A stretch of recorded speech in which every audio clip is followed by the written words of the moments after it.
Hello and welcome to the Computer Game Show. My name's David Turner. I'm here with Matt Murray, Hello. Sean Bell, What up? James Farley's back. Hello, James Farley. Hello. How you doing? Good. James, have you just smoked a doob during the intro sequence? You Yeah. got very, What's going on, mate? very chill. He's on the edibles tonight. Yes. I'm Microdosing. feeling pretty good today, actually. Yeah. Yeah. I love those Yeah. days. They're awesome, aren't they? This is Yeah. this is what happy When they James happen. sounds like. Enjoy it.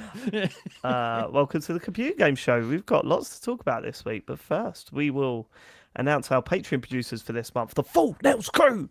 They are Aaron Patrick, the QuickBooks chap, Simon Nelson, Moomin Biscuit, Trans Rights are Human Rights, Dave Ernsberger, Colin Brown, Gasman, Rocketman76, Grey Dragon Claw, Smooth Monkey, Colin Smith, Richard Sawyer, John Tempelli, Jackie Sniper, Gordon Garrow, Safe As Records, Sam Higton, Tom S, Ryan Cobain, Yul McCall, Stan, Philip with an F, and Fred Fenge. What a full Nels crew that is. Like, what a full Nels crew. We love each and every one of you. Thank you so much for the support. You keep the podcast going. If you want to keep us going, go to patreon.com/TCGS. We've already given you a bonus pod this month. Guess what? You're getting another bonus pod this month, this week, if you're signed up to the correct tier. We've also got our other bonus content, which have we actually decided what we're doing this week? No. No. Okay. We decided we're doing it on Friday. We don't know what we're doing. It's been a very busy month, but we are going to make it worth your Yeah, while. this Friday so night at 9 p.m, find out what we're doing when we find out. I'm actually looking forward to it. I mean, it's maybe a gaming thing. What do you reckon? Gaming thing, maybe? Be a gaming thing. I'll What do you get have in no mind? one like that idea. I'm all right with it. Patreon.com/TCGS. Please help support the show. Keep us going. We love doing what we do. And that is that. Should we get to feedback? But before we get to listeners' feedback, we should probably hear James's feedback from last week's show. I bet you loved it. Did you last week, James? Did you? Yeah, I did. I did. I mean, there's certain parts of that podcast I really enjoyed that made me laugh yeah. a lot. Certain Yeah. bits. They were certain bits of that it were all right. Yeah, certain bits were really You very can offer an funny. example? Or? No, I'll talk about it later. He didn't listen to it. He doesn't want us to Yeah, get he I too did. I was arrogant. there. I was there Okay. listening to the whole But, thing. but I thought you had no internet, but you can still watch the live YouTube. well, this is version. the thing. I mean, I mean, am I going to talk about this or not? Because No, it was just one of those things where it's like, honestly, James, right, let me try and explain, right? We take the piss out of James a lot and maybe too much, but honestly, we know, like, really, we love you. But at the same time, we like winding you up, and that is part of what we do. It's part of our shtick, right? And then, but that means that if James can't make a show, he really, really tries to make it, even when it's a ridiculous idea. What do you remember the one where you were like, weren't you like, this when we were on Discord and you were going to be late and you felt bad about being late, so you just connected on your phone to the Discord chat. While you were And cycling. we're chatting and waiting for you. Honestly, you were I cycling. do that, yeah. I was cycling James, home. can Yeah. you, Yeah. James, can you just log off and then just log back on when you get online? Do you know what I mean? So last week you logged in from a hotel room, and it was just like, James, come on, this is not working, because you were freezing every 2 seconds, and you were like, I turn my video off. You turn the video off, we could barely hear you, and we were just like, just allow it, James, allow it. Yeah, like genuinely, because obviously we're all just being like, James, just hang up, James, just leave it. It's like, what obviously we're trying to do is just be like, let's just save you the next 20 minutes of stress. Yes, trying to get it 100%. working. But obviously what James is thinking is, well, they want to take the piss. Well, I mean, there is that as well. There's like 2%. I'm thinking this is really good for the show. Like, don't get me wrong, but at the same time, it is like, James, just don't stress yourself out about it. It's not worth it. It's not worth it. We'll take a cut from your Patreon money and just Yeah, you know, big stuff. let it slide, mate. Let it slide. Go put your feet up in your travel lodge. Do you have a good little trip last week? Did you? Not really, no. It was. I mean, the travel watch wasn't great because the thing is about this is, you see, this is the thing, right? I've travelled quite a lot recently, like this year for work. Like I've done, and I've done. You tons. always travel loads. What are you talking about? Oh, I'll Don't travel, act like boy. this is an oddity. Well, no, like for work, I've had to do quite a lot, and I've had video conferences all the time, all over the place, like in hotels and stuff like that. This is the first time that it's happened like this, and that's why I was so annoyed because it's in other places I've been, it's never been like this. It's just Travelodge is rubbish. So there Do you want to Premier Inn? Yeah, Okay, Couldn't afford it, okay. Matt. Couldn't afford it, but yeah, it's not so All good. right. Well, So are I've got other you? feedback. Yeah. Let's get to your feedback. Go on. Okay, I've got some bullet points here. Sean was right about the hostess stuff. I mean, what's the point? I don't see the point of it. It was. Yeah, I agree with everything you said about that. thank you. I do think though that that the whole thing with Kiryu like being noticed all the time, it does feel to me like it's being played for laughs because it's like because it's constant. Like it happens. Yeah. Almost every single person he meets, they're like, "Hey, are you like this?" And it's just it's pretty good. I quite like that. I got such an urge to go back to Yakuza 0 today. I don't know what it was. I was thinking, what was my problem with that game? The combat I didn't find that fun.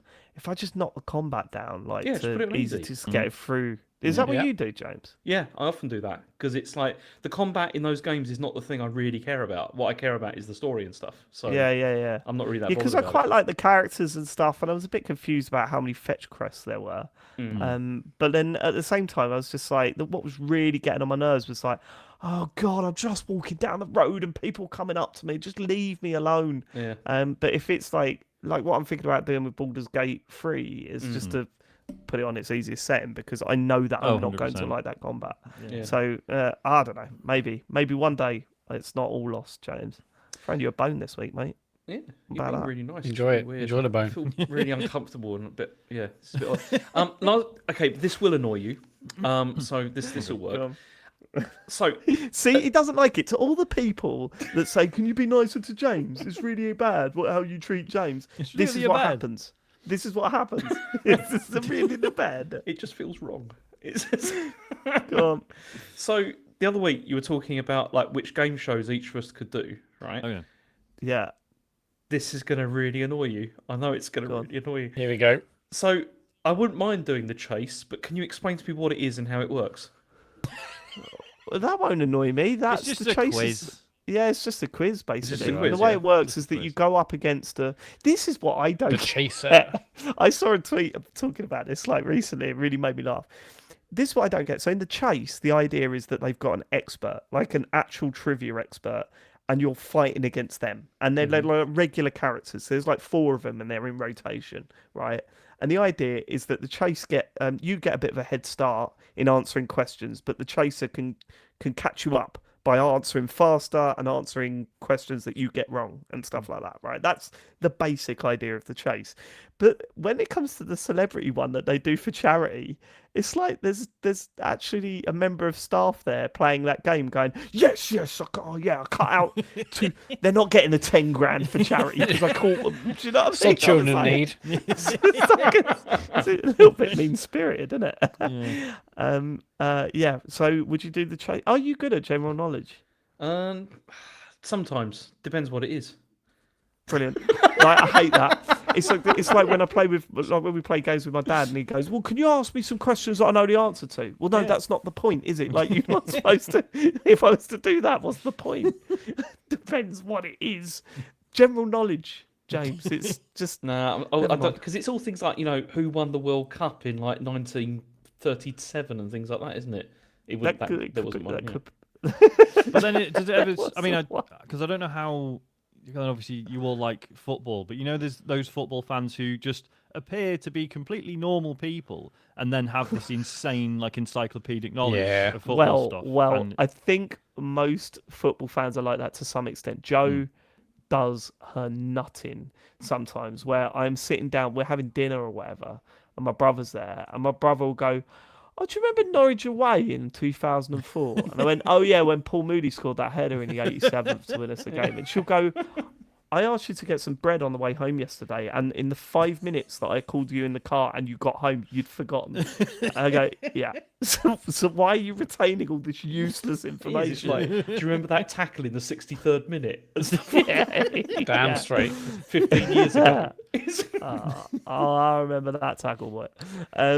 Yeah, that's how brains work. Anything else, James? No, that's it. That's all I got actually. Okay. Okay. And then let's get to the listeners' feedback. Matt Murray. Yeah, we're going to start with Capone. Adam, at the end of the last episode, someone asked about doing a greatest games ever podcast or something similar. I'm writing in to suggest that in 2027 you could do a TCGS game of the decade where all previous GOTY games battle out. So far we have 2016 Trackmania Turbo, 2017 Zelda Breath of the Wild, 2018 Astrobot Rescue Mission, 2019 Life is Strange 2, Hades in 2020, Death's Door in 21, and in 2022 Citizen Sleeper. Actually, looking at this list, this is an awful idea. Yeah, just do a retro one. Do you know what? I genuinely, for a second, thought there. I thought, oh, maybe Red Dead Redemption 2 can get its like time in the sun. Then I was like, it didn't win, did it? Like, it's... No, I did not. No, it didn't. I mean, what was and happening? I mean, aside you from were Zelda, part of that what was problem, going on in James. those first 4 years? Well, I'm looking now, right? So oh my God, I've just opened up the year best games released in 2016, right? So when we voted Trackmania Turbo, here are the games that come out: Stardew Valley, The Witness, Overwatch, Uncharted 4, Titanfall 2, Hyper Light Drifter. I mean, The Inside that come out in 2016, Hitman, XCOM 2. I've just googled 2019. 2019, we gave it to Life is Strange 2. Again, we all liked, but in the same year, Or, Sekiro, Outer Wilds, Disco Elysium. You know, yeah, still Disco Elysium should have got that. In Yeah. 2019. yeah, it should. well, or Outer Wilds. Control. Outer Wilds did not deserve to go out in the first fucking round. No, absolutely ridiculous. 2018 Astrobot Rescue Mission, that won it.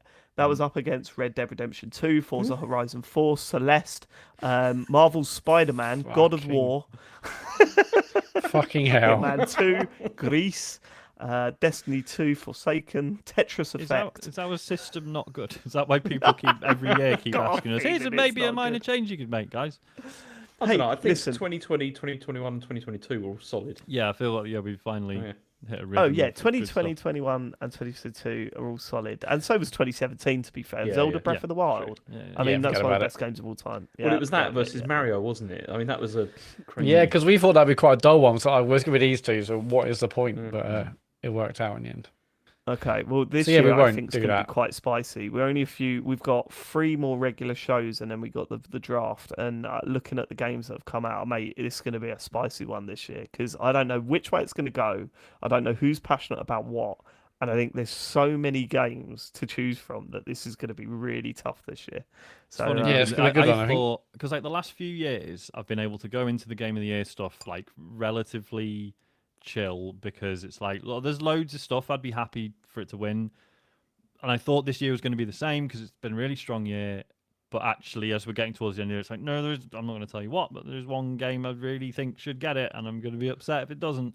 this And year, yeah. okay. So See, also, yeah. I'm struggling to think of any games that I really don't want to win it because that's how I usually look at this. And Oh, I Well, know. anything there is, that's, you've already mentioned one game that you don't. Yeah, want to well, win. I know what you don't want to Yeah. win easily. what was Right, that? okay. Me and Matt say it at the same time. Ready? 3, 2, 1. Cocoon. Cocoon. I never Yeah, said that. 100%. Yeah. Yes, you are. Because it's a classic so TCGS, obvious, like, so obvious. I like It's a over the, shoo-in. up, you know, indie isometric camera. No, I'll be quite happy for that to win. It was great. What? You've complained about those as the kind of games we always give it to. 100%. It's a very good game. It's going to be an interesting. This It's is the going to new be. Do games. you know what I really can't wait for? The wild cards this year. That is going to be God, some.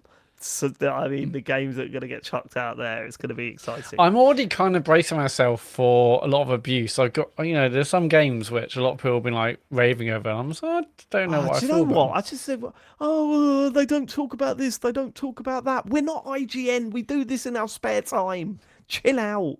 Just sit back and enjoy the show, baby. Enjoy the ride, baby. Thanks for Right. living it, baby. Dave, no idea. hi lads. Yeah. Can't believe. What's that, James? I had an idea, but maybe I should save this for off No, the no. show. Oh, go on. I'm Well, I just think you've got to wondering do it on. I'm just wondering now whether we should like actually send a proper award to whoever wins, like a physical. I mean, award. we've got budget for it now, right? Yeah, we can we can do absolutely it. do that. We can do Yeah. that. It'd be Yeah. quite Let's do funny, that. you know. Can it be a And then track we'll with also a skateboard or send something? the old ones to the other studios and say, like, it's a bit, we got lost in transit, but James, tell you what, you're in charge of sourcing that and sending that out to studios. How about Okay. that? Hey, he's got previous. I've done that oh before. god, yeah. just give me the same trophy. It will be the same trophy. Yeah. It's Don't actually know where it is. get it Alright. inscribed and everything. It's great. Okay. I'll Right. tell you why Isaac got really we- upset once because he wanted to take that trophy into school to show everyone, and I was like, "No, Isaac, please don't." He was like, "Why not?" Yeah, what's wrong with it, Sean? Because it was sort of a joke. Like it's not really. And he got really upset. It's like it's not a joke. It's like it's really good. You won it. And I was like, "Yeah, it's not." But also, Sean, you just said you don't know where it is, so I'm assuming he did take it. Sure it's in a cupboard back there. Oh wow, much loved. Hell, cost me Jesus. real money that did.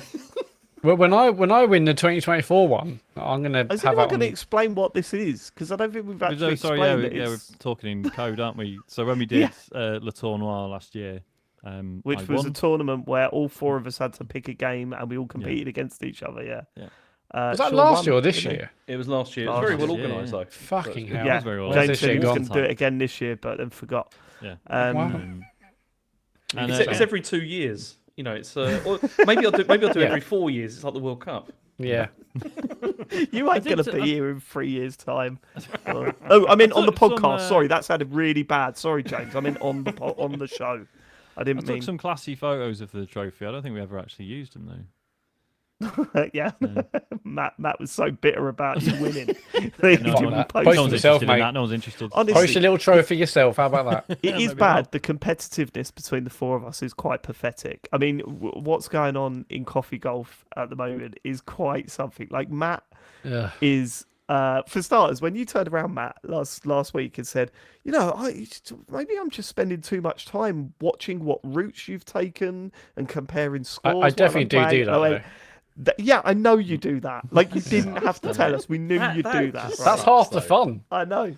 It's not half the fun. It's just. I think it is. cheating. It's pretty No, much no. cheating. No, Just well, how's play that? the game and- How's that Yeah, because- cheating? Because you hold off. You hold off until we've made our moves before No, you no, do. no. right? I can live in a you look at it and you Discord, just work all out sorts. what's the best route here? What have they Yeah, all taken? yeah, that's what- that. It's like Have you It's watched a bullshit. video on a course before doing it? No, because I'd go in Discord and say, okay, what's everyone done? Okay, like most will do that. Some people have done that. If they do that way, why is that better or worse? Most people did this. Yeah. Honestly, I love it. No, I think hate he needs this. to be stripped of all these championships. Honestly, I Well, hate this. because it I does went on feel like Discord. cheating. Unsportsmanlike behaviour. How's that It cheating? is It's good. It's like sitting down with the morning paper. I'm like, okay, let's see who's done what. Oh, okay, that's interesting. Okay, what Although, would my view be? You know, listen, I forgot to play if my you- turn last night. I'm absolutely livid. If you didn't listen to this bit, right, so we're playing coffee golf, which is a daily golf game. You play on your phone, you can just hook up with friends, and we're keeping scores. Basically, every week we do a new league that ends on a Wednesday. The last day is on a Tuesday, and the next league starts on the next day on the Wednesday, right? So, I mean, something happened last night that I never thought would happen. Matt was 3 points clear at the top of the table, and he forgot to play his Yeah, shot. Like he I forgot kept to meaning play to, it. and I just That yeah, is forgot. so much unlike you, Matt. Yeah. And I could look. I'm not snide.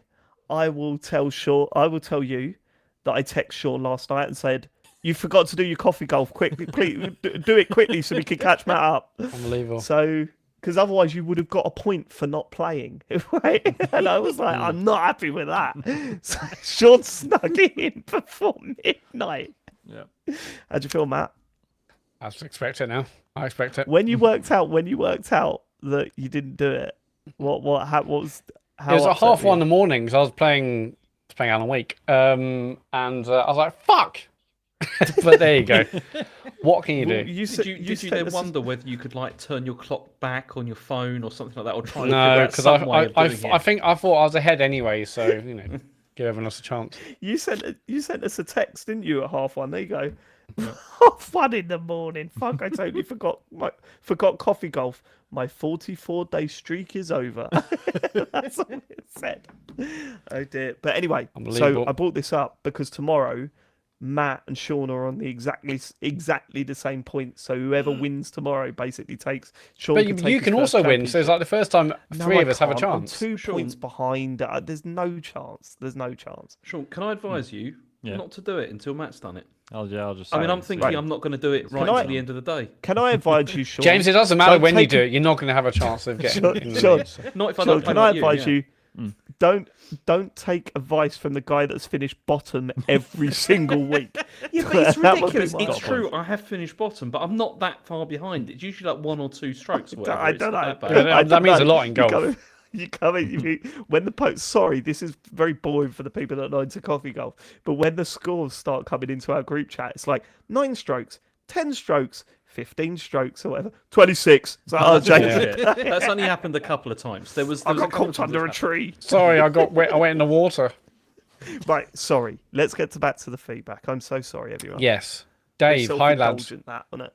Can't believe I'm doing this, but I'm going to defend Matt. I love GTA and Red Dead, but there's some creakiness in the mission structure. So many missions involve a drive or ride with a person where you chat, and then there's a firefight, then a ride, and you chat back. All the missions themselves are weirdly restrictive and scripted in what they ask of you. They sometimes feel like the choreographed sequences from a COD, but where the artificiality is that a word? Is magnified because of their presence The in guy the you're game, which defending is is having a go at you, Dave. Have a think about that, mate. artificiality, whatever, is magnified because of their presence in the game, which is elsewhere so free. There's nothing inherently wrong with conversations between characters on missions or more elaborate, heavily scripted sequences, but playing the missions in GTA 5 and Red Dead feel, at times, less like I was playing as a cowboy or gangster than playing an actor in a film and trying to hit my mark. I'm still incredibly excited for the trailer and the game. Stay natural. Appreciate y'all, from Dave. I have been thinking about this all week, actually, this criticism about GTA and, what Matt says. So I'm going to ask you, Matt, just try and explain what you mean by the mission structure. What is it about the mission structure that's dated that you want to see improved? Just the fact that often in GTA games, you'll drive, there'll be a circle lit up, and then the example I always give is like the follow the person, but doing it too close. It's like, Right, so it that's just more feels like that has Assassin's not. Creed thing, though, right? There's probably one I know or what you two mean. missions like that per game, I'd say. And even in the last one, they did that, and halfway through, the mission completely changed. Do you remember that was the boat mission where you were following someone, and then actually something else happened, and it's in a different direction. So is it just the follow missions? I don't get in a GTA game you've got to drive somewhere, and you've got to drive somewhere. That's what you do. That's the traversal in But that it's game. I'm confused. Sorry, I'll let Well, Matt speak. Well, yeah. It also, this may be a sandbox game, and generally you have to it's almost like A to B, go to C, go back to A. It's like it's not. It just feels like it could be a lot more. What's the word? Where like the gameplay changes on the fly depending on the scenario or where you are, or if someone sees you or not. Emergent, yes, a lot more emergent, and they clearly can do it. But it just feels like. But are we saying that games cannot have linear structure in missions anymore? Because I'm saying they can. I would like it if it was changed. I mean, let's be honest. The mission structure generally has not changed much since GTA 3. Now, I disagree 3D, with that. I fundamentally disagree. It has evolved. I think that is substantially sensationalist bollocks to say that the mission structure in GTA games haven't changed much since GTA 3. That's horseshit. I think they've evolved. That's horseshit. I think they've evolved, but horseshit. I think they could be so much better. And I haven't got the answers because I'm not a game That's designer. not what you said. You said that the mission structure hasn't fundamentally changed since GTA 3. Yeah, it hasn't fundamentally. I don't know, man. I think obviously they've become they've grown, they've become more complex, more cinematic, more interesting. But I see Matt's point, and I don't think he's nailing down what he's not liking about the mission structure in GTA because this games. was a throwaway comment that he made to try and justify what he did, and now he's hanging. No, on but to it. I do believe it, though, He's doing James. exactly So what I I'll be always honest. do, and it's like that's. I think it's fair to say that because the linearity of a GTA mission or a Red Dead mission rubs up against the rest of the game, which is open and you can kind of do whatever you want. Right, totally. And I'm not that this is a defense necessarily, but I think if you said that to the devs, they go, "Yeah, we're trying to do it's like it's a game with it's two different halves to it, right? Like we're trying to do the missions, which are super cinematic, and like trying to go for that sort of like actual filmic feel, right? Like everything about people sulked about like the controls in Red Dead being like unresponsive. And it's like, yeah, it's because what your input is kind of merged with like actual motion capture, and it's supposed to end with this result that like you're controlling it, but it also looks fucking real, right? And it is, I think, it's still really impressive in that regard. Yeah, totally. Like if you'd had a game like Red Dead and like any Souls game, the way like if you can kind of flick the left stick around and your character's just like zipping around, that would look fucking stupid in Red Dead 2. Right, and it's because Red Dead 2 has that commitment. It's arguably, from a gameplay point of view, more annoying because you push in a direction, your character doesn't necessarily face that way immediately, and people get annoyed by that. But it's trying to do something specific, which I get. But yeah, but to have that as one half of it, and then also you can like GTA. It's like, oh well, also if you play online, here's a flying car and lasers and. Do you know what I mean? The two are very different. I'm not expecting to fly over to the objective, etc., but I would like it to feel more evolved. But my argument against that, or my question against that, would be so the idea of you're going to a place and you're doing a very straightforward linear mission. You'd like to see them take a more dynamic approach to what you do within those story missions, right? Yeah.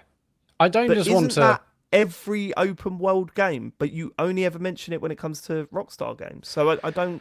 I guess because Rockstar games have been going for so long. Why is this criticism not valid for Spider-Man games? Well, I don't know. Why is it not valid? Because there's only really been like 2 or 3 modern Spider-Man games. Oh, you've done this before. Yeah, I remember you saying. So Metal Gear Solid 5, that massively opened things up. That was really cool. I mean, Metal Gear Solid was always, again, that was a sort of an uneasy mix between cinematics and then sort of like secluded areas, but within them there was like a bit of choice about how you went around things. Metal Gear Solid 5 was very open in that regard. Cyberpunk, I think, as well. There are story missions which are scripted, but there are multiple ways of going about them, and you can make your own choices based on your build, playstyle, whatever.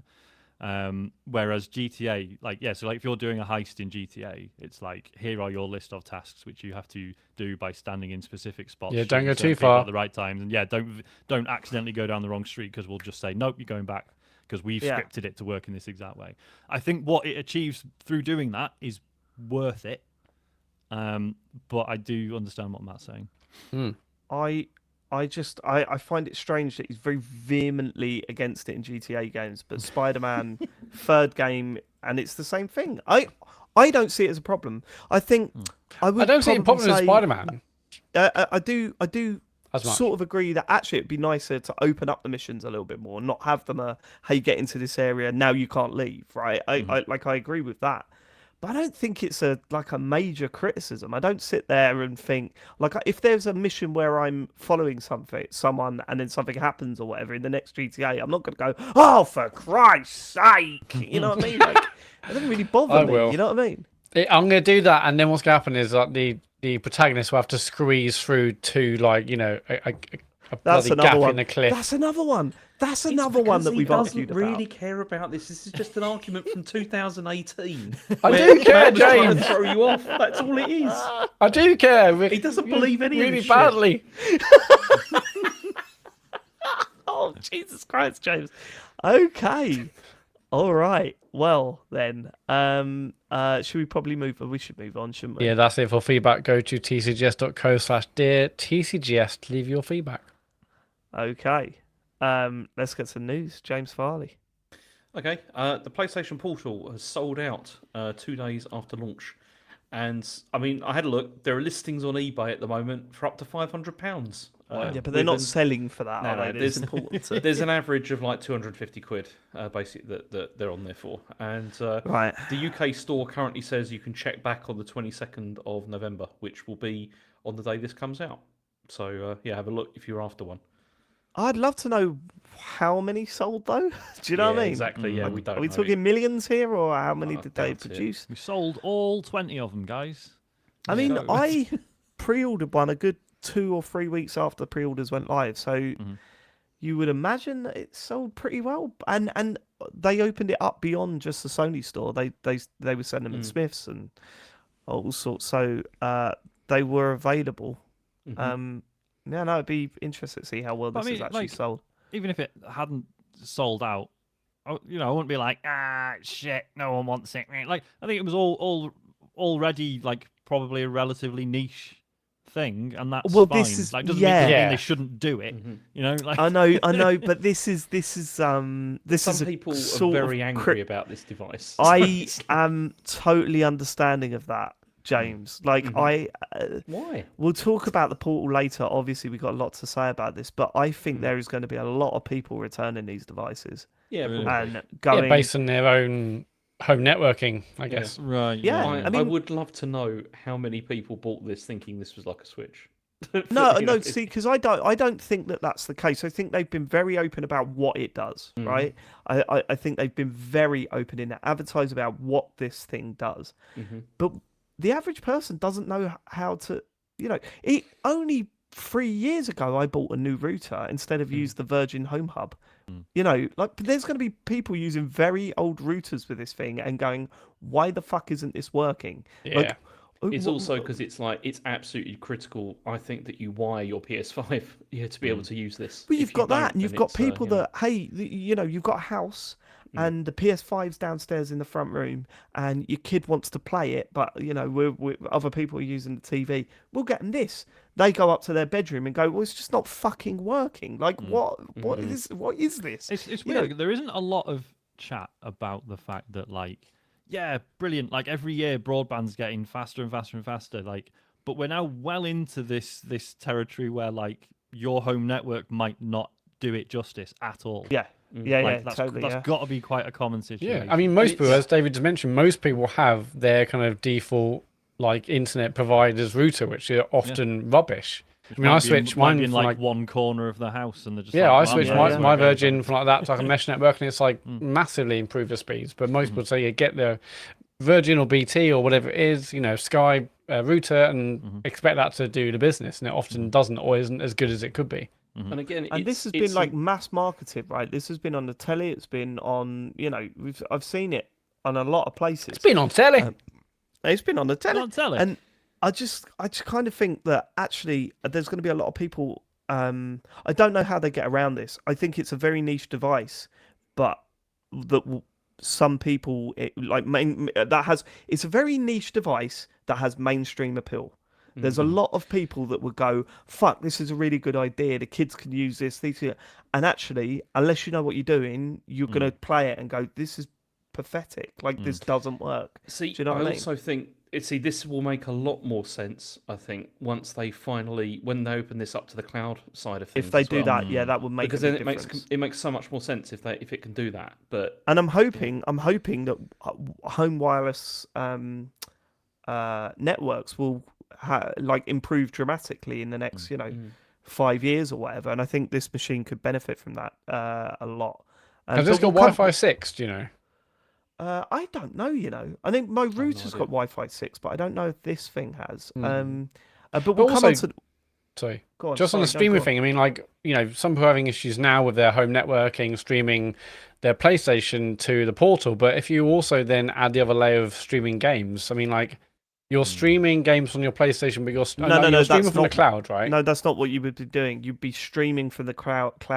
I think that's kind of what we're expecting, James, right? Yeah, so you're not But streaming from the console, eventually- you're streaming from the cloud. Is that right? eventually, You're it'll streaming be from the directly. cloud to the portal. Yeah. I Yeah, think so is that that's going to be more probably what's gonna intensive happen or at less some intensive point. than streaming from your console on your home network? I I'll would stay say less here. intensive. Yeah, I'd say definitely less. It should be less so.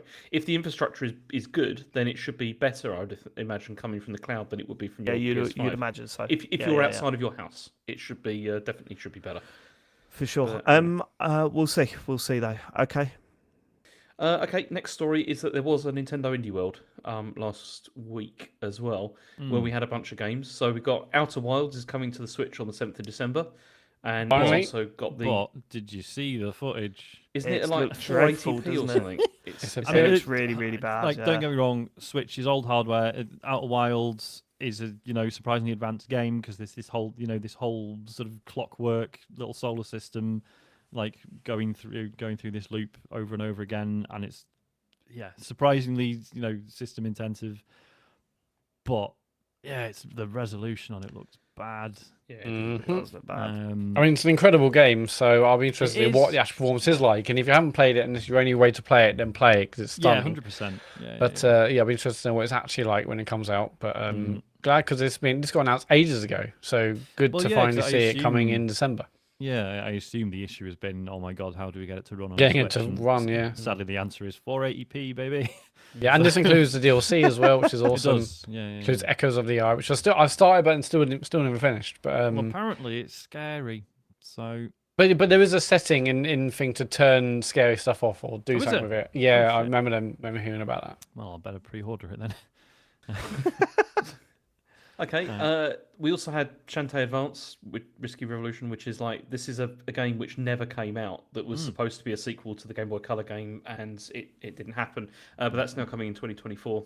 I mean, I've played quite a lot of these, but I'm done with them. I don't really feel like I want to play this one. Honestly. Can I be exceptionally mean at this Go on. point and say that if you're a dev and you're showing off this game, and so can you put a little bit more like, can you be a little bit more? Hey, come on! Like it was two people sitting in front of a picture of Shantae, like the character, going, Yeah, "We but are come bringing on. out this new," and I'm like, "Come on, you're in the Nintendo Direct thing." Most of them were like that though, Dave. Like for this. I know, thing. no, It's- I agree. it I'm not was- saying it's just these devs, but I was kind of like, come on, let's go nuts.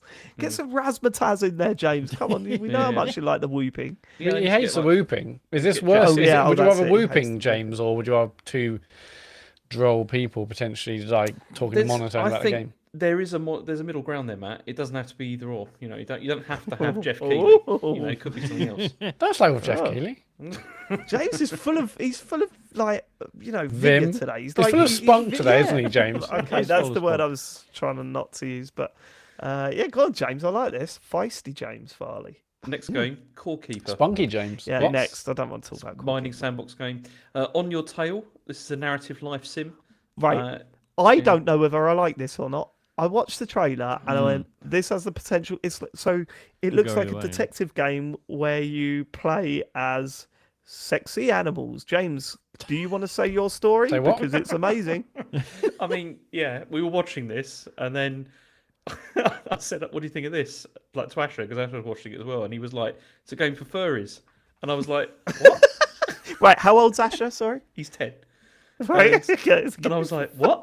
What do you mean by that?" And I was like, "What do you mean by that?" And he was like, "It's a game, for people that like to dress up as animals." I was like, "Okay, yeah, That's That's what hey, if that's all he furries is. thinks furries are. that's what he thinks they are, so it's fine." Yeah, it's That Um, is good. Plus, it doesn't, just because it's a game with anthropomorphized animals in it, doesn't mean it's for furries. Mm. Anyone can Yeah, if, play Yeah, it. if they're but did you sexy, see that's it? just a massive coincidence. Yeah, anyone can get around. Yeah, I mean, to be fair, Yeah, I oops. didn't see anything sexy about them, so I don't know where that's come from, Dave. That's your own come judgment. on. That's- I actually don't find these animals sexy. That's just on me. Though. That's Maybe right. it's a taste. yeah. I'll tell Too you this. vanilla, Matt. We are. That's Yeah, I'll tell No, you this. some, but it's not these ones. The gameplay, I was like, why is everyone walking so slowly? This will absolutely infuriate me if I got this game. Every character's walking at like half a mile an hour, and it was sending me crazy. Yeah, but they're not going to have someone sprinting in the trailer, are they? How weird would that be? Those are like squirrels bombing around the little area. do. I mean, they don't have to walk at half pace, Matt. That is like, what is that? Is that a gaming marketing thing? Everyone, can we just make sure that the walking's really slow and cumbersome? I'm just Can you saying show they're that in probably the trying to trailer, convey please? a mood of like, cozy gaming. If you had some tell you little what, rabbit bombing You around. have been Um, fed way too much marketing bollocks in your life, Matt. This is I'm the one outrageous feeding. behaviour. I'm feeding myself the marketing regurgitating bollocks. it, mate. He's I'm like, Is that what "Oh, they do? You get all the interns, and then the big birds would regurgitate in the marketing shit into That's their me. mouth. I'm the big bird in this scenario. Are you the big bird? Can someone? I know there's people at Matt's office listening. Can someone refer to him as the big bird going forward and see if it takes off with him? They wouldn't do it. Ask the big John, bird. John would never do that. John and Aaron would never do that. They would. They fucking that's would. Matt. That's Matt threatening his colleagues. John and Aaron, don't you I know fucking your do it. fucking names. I Watch. think that's it. I think that's it. The big bird. Okay. Next game we had was Backpack Hero, which is a deck building roguelike dungeon crawler. It's like everything I me up. love about gaming in the I did This year. think of you when they said that. Yeah. I was like, oh, James Farley. I could feel the vein popping out of his head from here as he's watching this. Yeah, not much to say about that other than it's a what was it, procedurally generated game? Yeah, is procedurally it all that? generated. Yeah, roguelike, You get to dungeon pack your crawler, bag and that. involves Okay. cards. It's the whole thing. Okay. Next we had Blade Chimera, which I like the look of. I thought this one looked Now, all right. I was gonna say, so the developers also made. You know, we were talking the other week about bad game titles with. Yeah, this one's incredible. Record of Lodos War, Deedlit in Wonder Labyrinth. Yeah. I mean, someone lost a bet there. That's come on. Come So on. it was on. I don't know if it still is. Definitely was on Game Pass. I played about an hour of it. It's fucking good. I just didn't Is have it any good? time. Yeah, it's a really good Metroidvania. To read the title, I didn't have any time to read the title. I have to read the title. It was 2 a.m. By the time he so read I it, his trial had run out.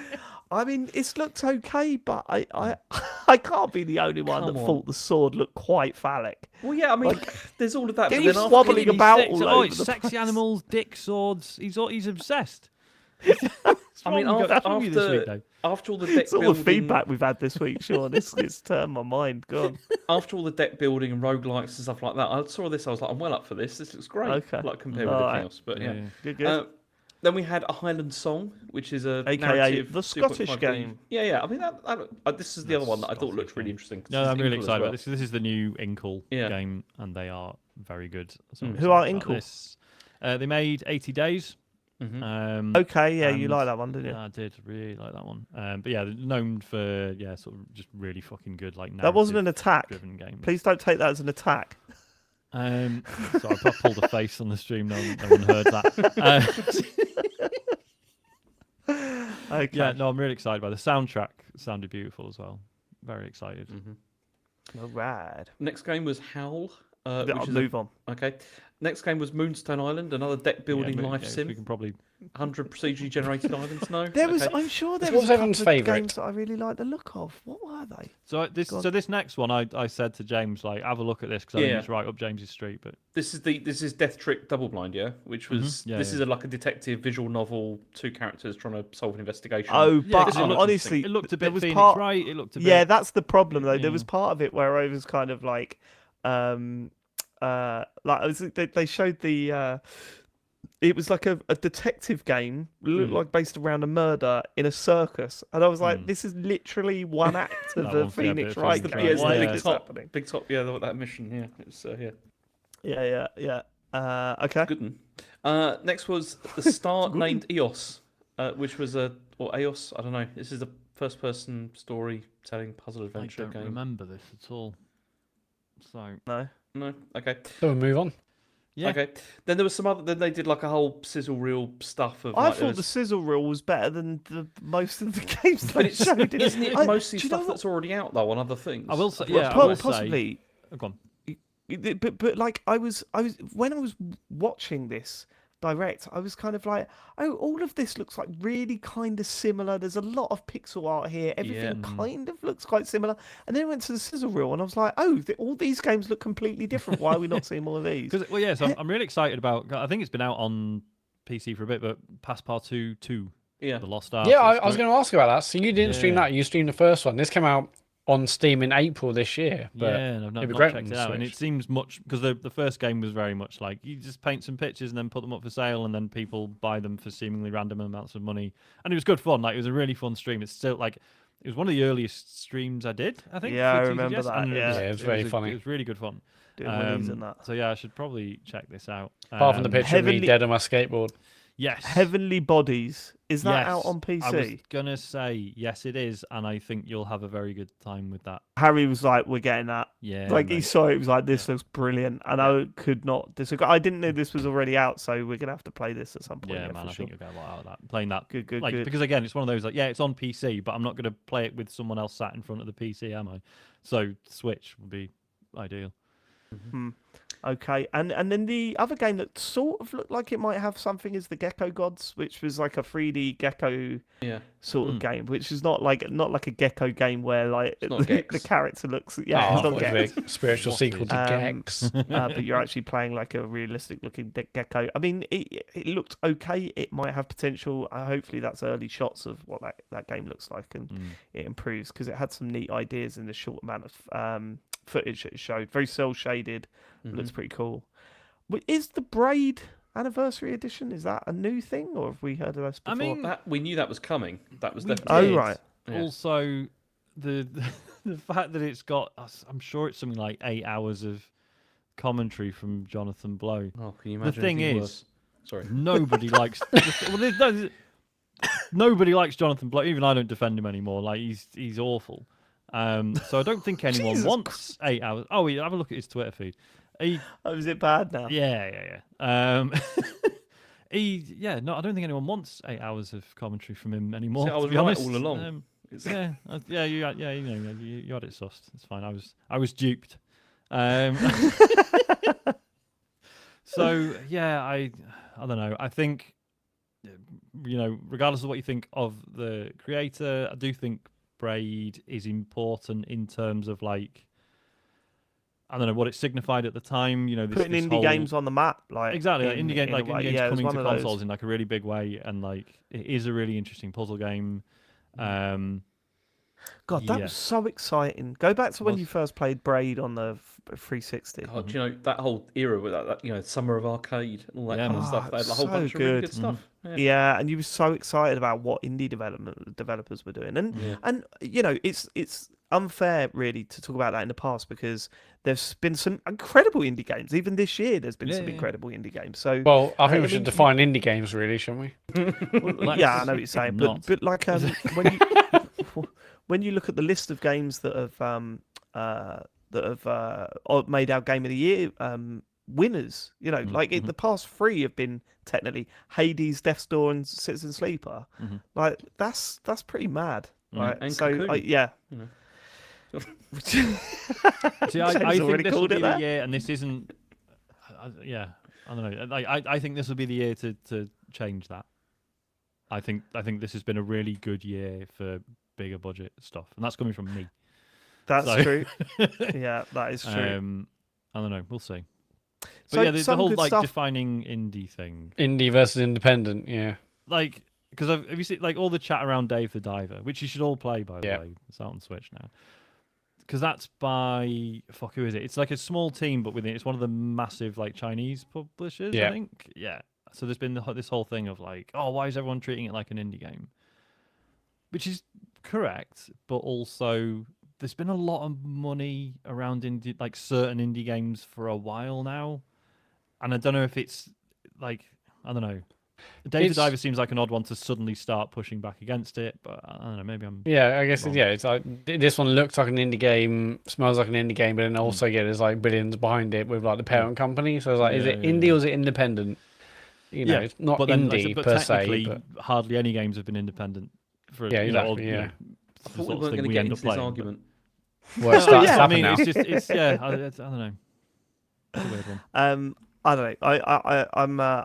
I'm interested to see what comes, and I don't really want to sit back and get snobby about these indie directs, even though a lot of it wasn't for me.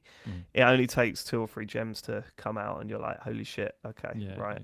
yeah. I love this stuff, so yeah. Okay, next story is that Embracer has laid off 900 people. So they laid off 900 people because they're trying to deal with this $1.3 billion in debt that they've got. Currently, I mean, as of late September, they've got 15,701 employees, which is quite a lot.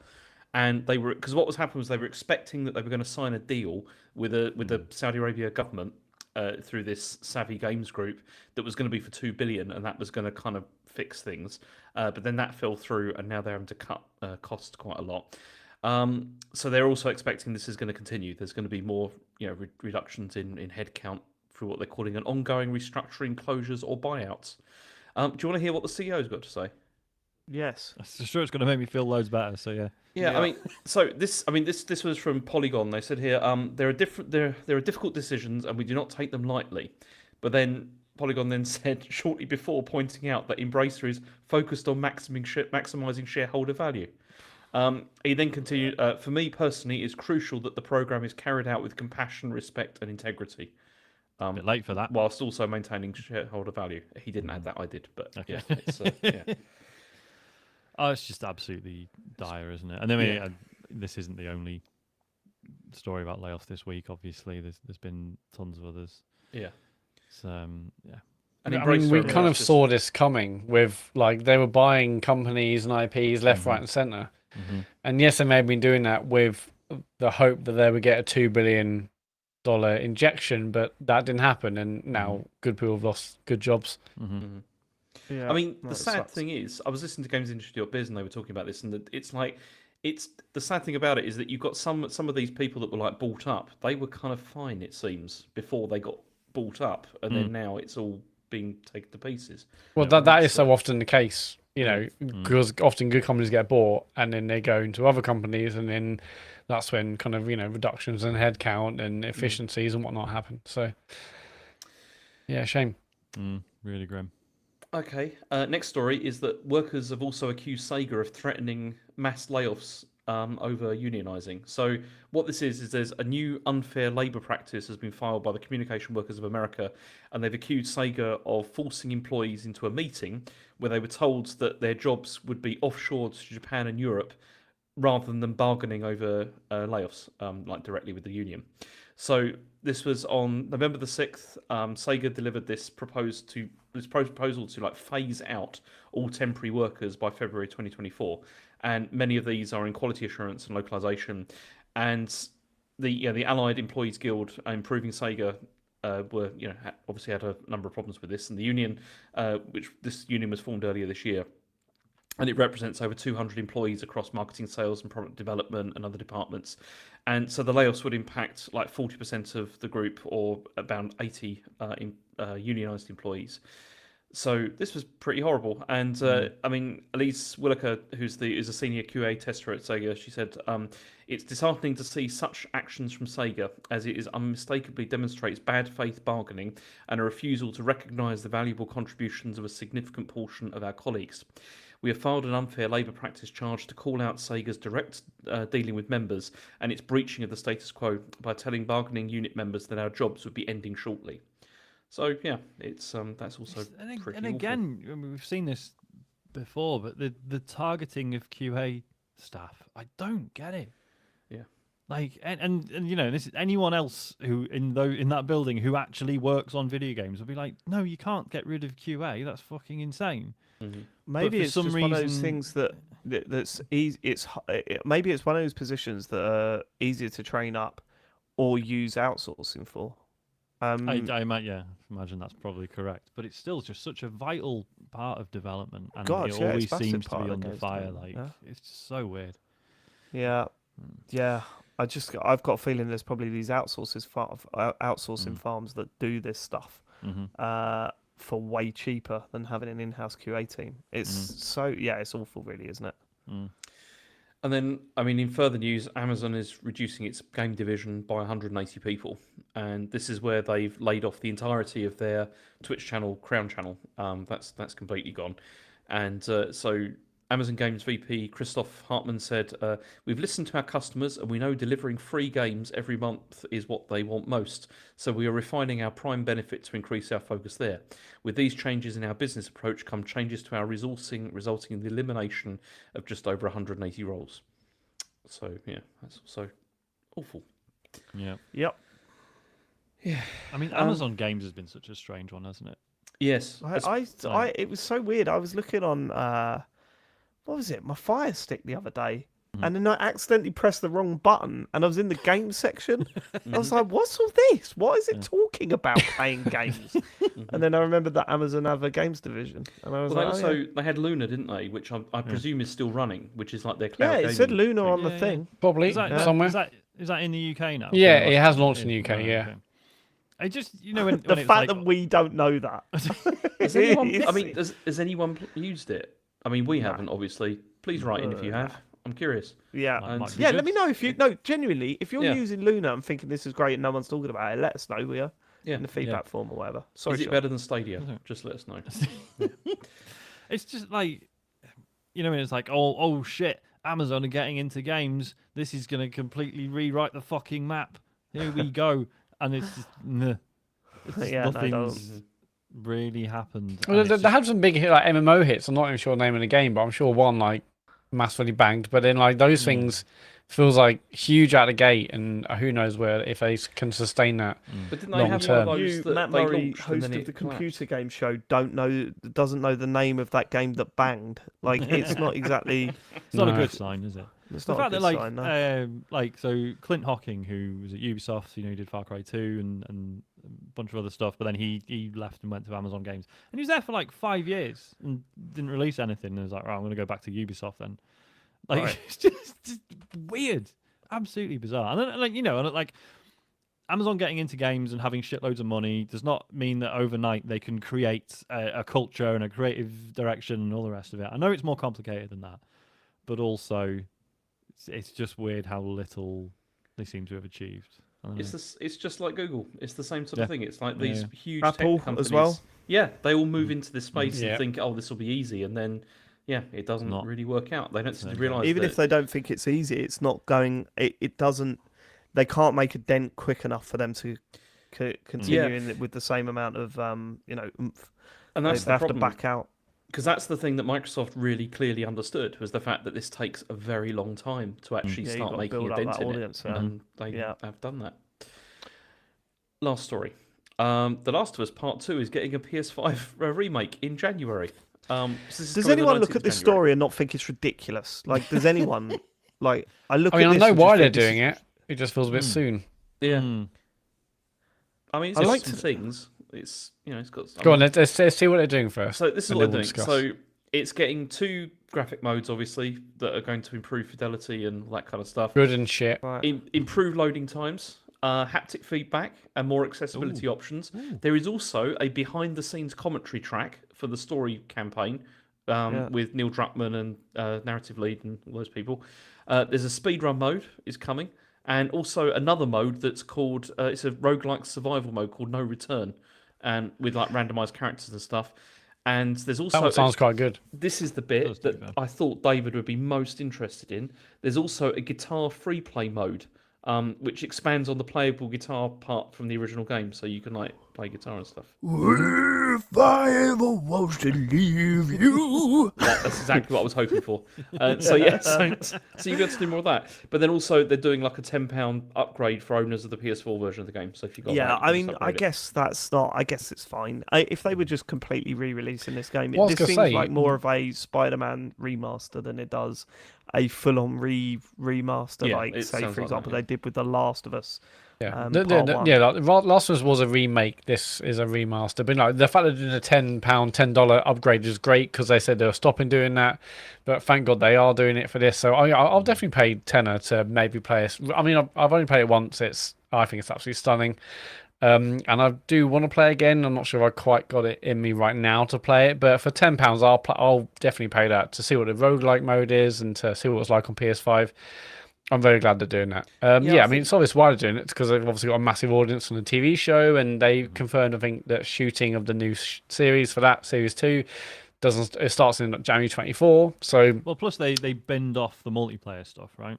Which that's rumor. That's not confirmed, is it? is it I think not? that's Sorry, I ru- thought they confirmed they weren't. I think that's just rumored, anymore. but No, it's fair rumoured enough. that they're done with it, but apparently a lot of people said no, they're not. They are going to go back to it. Right, fair enough. So, yeah. I was going to say because if they had binned it, that would obviously leave. You know, there's a line in a ledger somewhere where someone's going, hang on a minute, we were supposed to make $1 million off that. yeah, there's also a massive team that will work on something. Like, hey, why not? Like, I've seen some people say this, and that makes total sense. You know, like train people up, train your team up to work on PS5, and this is like a great way That's to true, do yeah. that. Remakes Yeah, and so that remasters means are an they've got easier the- way to train a team on the tools and engines or whatever you need to do for next gen ahead of a new project. You know, leaving pre-production or whatever it's doing. So makes sense. Do they release next year a Last of Us Part 1 and 2 pack physically? They do, right? Oh, I mean, probably PS5 wouldn't- Last of Us 1 or 2. wouldn't in a hurt. pack. How much, Matt? Well, was part 1 full price? It wasn't it. Yes. I'll say 2 of them for 60 instead of 7. Instead of, I know, 'cause that's a massive saving. What are you talking about? That's less than Yeah. they're releasing part 2 point. remaster. I Well, assume. well, maybe they wouldn't. So it was just like they would have to have a sizable reduction in cost. And right now, people are buying these left, right, and centre. I Okay, imagine. right, I just asked you for a fucking. I just wanted an £1,000. answer, Matt, sorry. Okay, £1,000. thanks. Is that it for the news, James? That is it for the news. Yeah. Okay. Let's get to what you've been playing, and we should probably start with the big hardware release. What you've been of playing the on. year. We're going to talk about the PlayStation Portal. Myself and James have picked one up. Mm-hmm. I've got loads to talk about with this, but I should probably start by we should probably start about the unboxing experience, our first impressions on the actual hardware itself, the setup process before we go into how well it works and everything.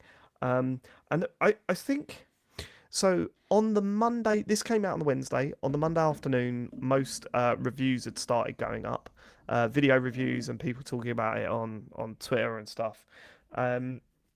And the one comment I kept seeing over and over again is, I'm blown away by how light this thing is. I'm blown away by how light this thing is.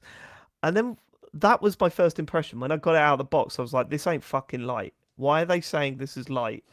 And I think it sort of maybe leads me on to the point that the people that were reviewing this may not have always been the best people to review this, right?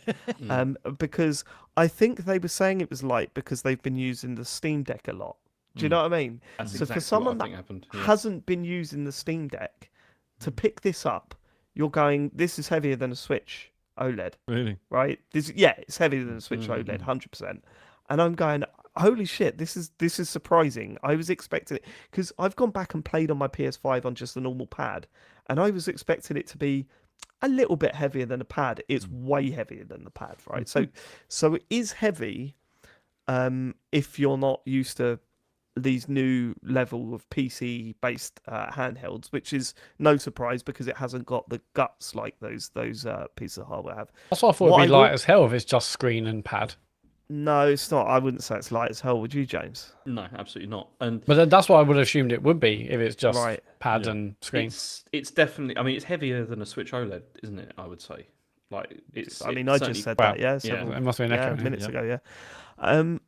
I think the other impression I get, other than the weight, and I don't know if you had the same thing, James, is that I thought, right, everything about getting this box, opening it up, taking it out, and looking at it for the first time was as if someone was going, "Yeah, you got more money than sense. You're an idiot."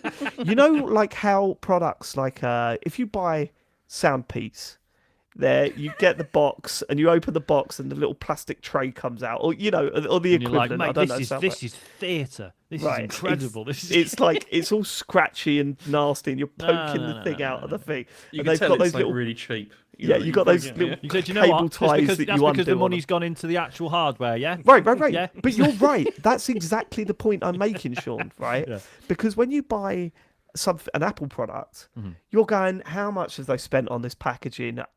And that instantly makes me go, what's the margin on this fucker if they can spend this much on the packaging? For starters, remember the unboxing of the PS5 was pretty shit, especially compared to the Xbox. It wasn't when James did it. Clearly, a lot of time and effort went into packing the Xbox and unboxing it and everything. The PS5, you didn't have that feeling at all when you unpack that.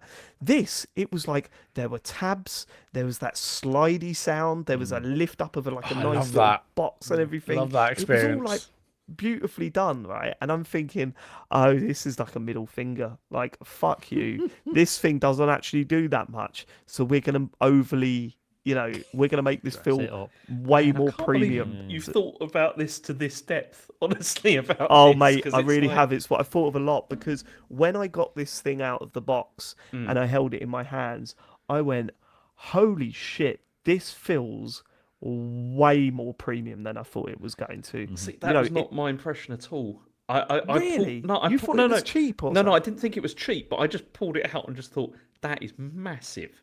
Oh, Like, yeah, it is. Excuse me? It's, Oh, Jesus Christ, episode title. Someone clear that. It is a big bit of kit. Like it It's is big. huge. It is huge. But I look at it like the way the buttons sit on it, where the PS button is, where that all the plastic sort of molds together, how it feels like how it feels like a DualSense that's been stretched out. But also, I don't know if I don't know if you've seen much of it, but the screen is like it's hanging off the bottom of the device, so it's all not just like one solid thing. It feels like you're holding a DualSense and there's a screen on it that's sort of hanging off. I have said many times, I don't like the design of the PS5. I don't like the design of the DualSense to look at visually. I think holding the thing's great. I think it's really nice pad to use, but I love the design of this, which is kind of like of the same. It's got the same blue, the black and white tone to it. It's got these ridiculous sort of boomerang handles that come off of the side of it.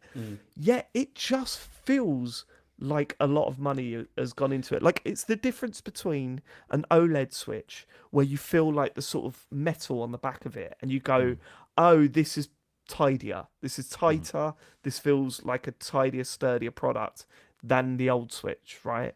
This kind of feels on the level of that, even though it's plastic, it's not like metal. I don't think it's metal on the back of this thing, but it does wave feel a magnet like around way more on premium. it. See what happens. Yeah, no, I'm not going to do that. I mean, so and then when you boot it up, like when you boot it up for the first time, you turn the thing on, and it does the whole PlayStation sort of noises, and it's got its own startup screen, and everything just looks like really crisp.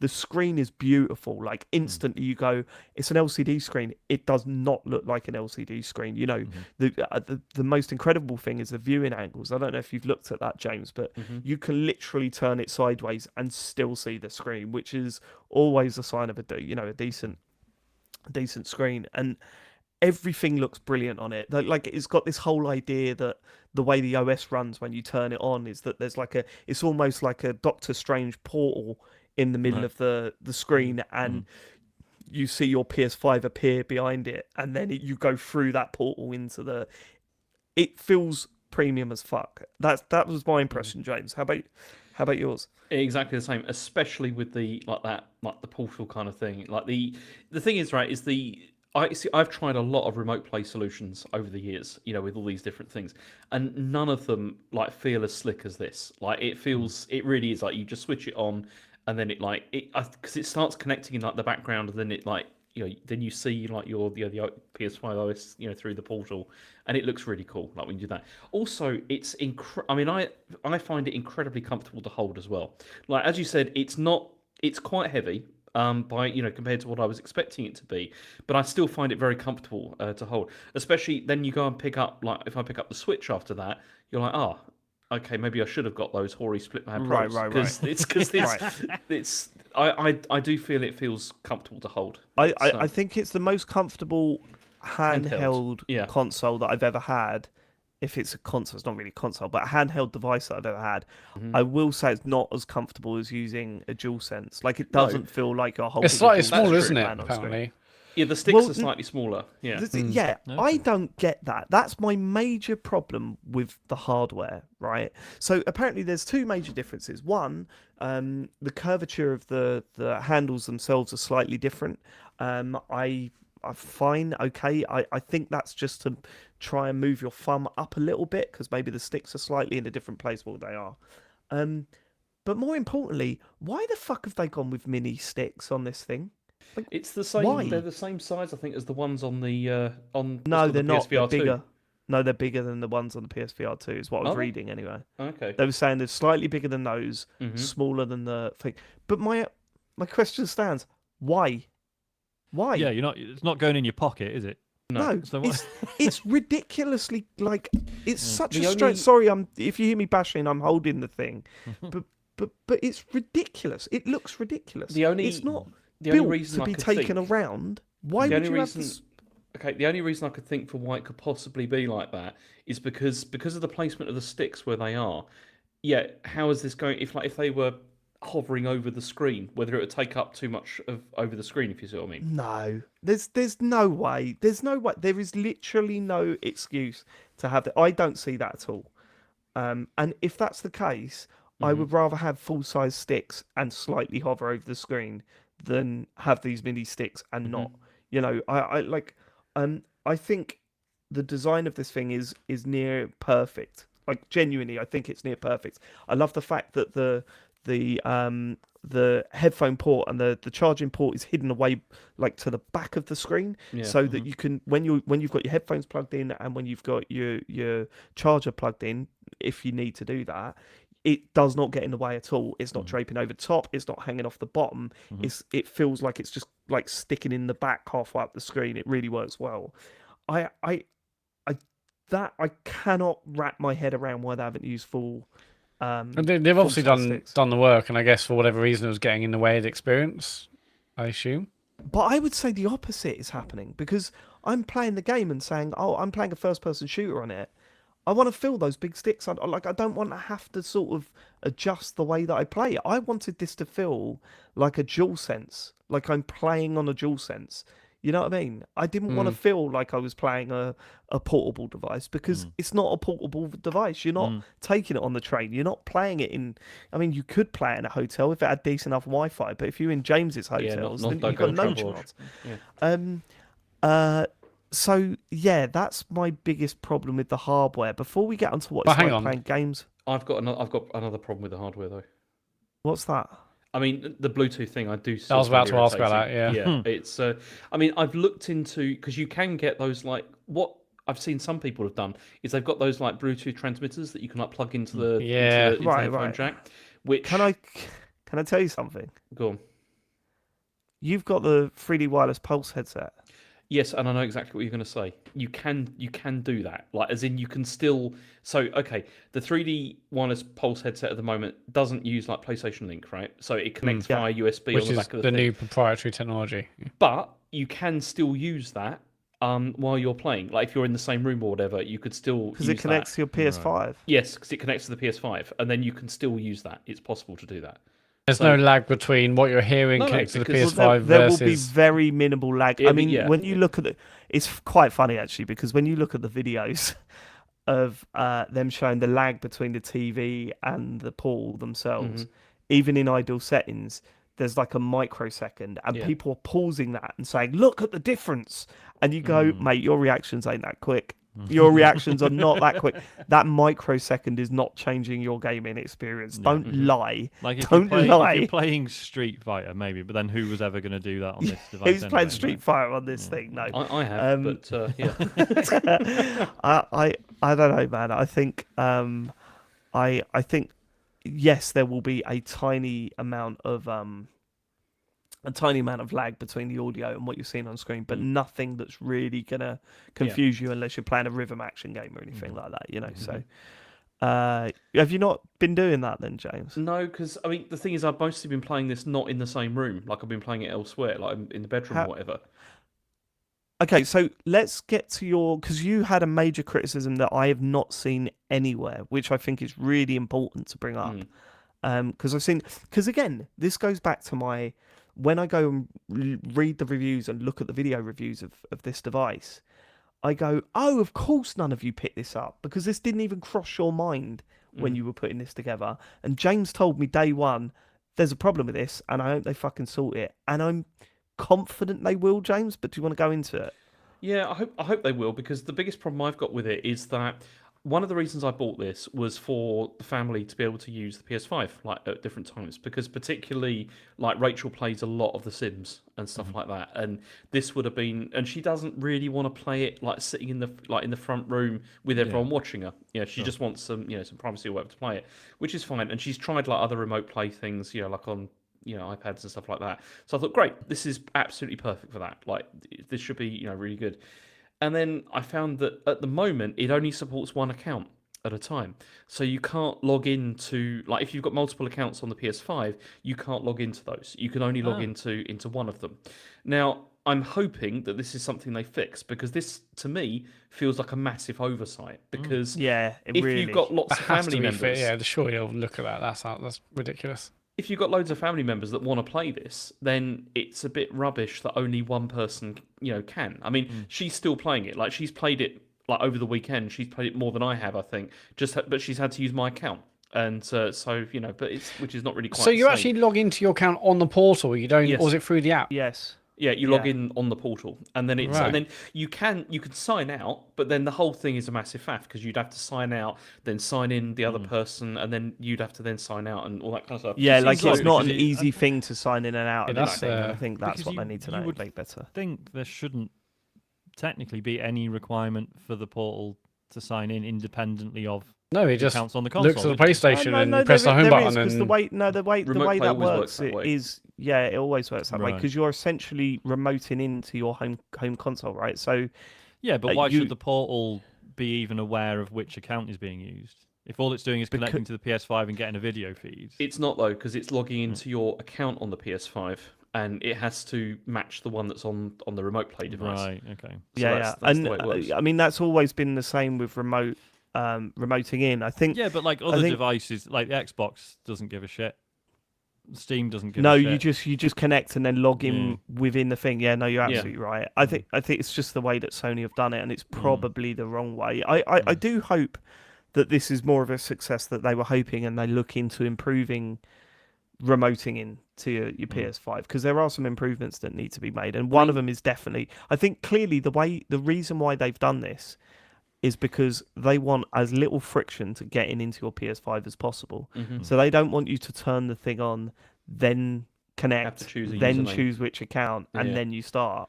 Like they want you to press it and it just works, which But, you know, it sort of does, but It does, yeah. I mean, but at you could detriment to what you want, James. you could still do that. You could still have that as an option because like you do on Xbox, where you can have it where you can just say, just sign me straight Automatically in. log You know, into it. don't present me with all the users or whatever. But Yeah, it for sure. is irritating. I mean, they could have I mean, the other thing that I find baffling in the software, which I talked to you about, David, is why has this got an airplane mode?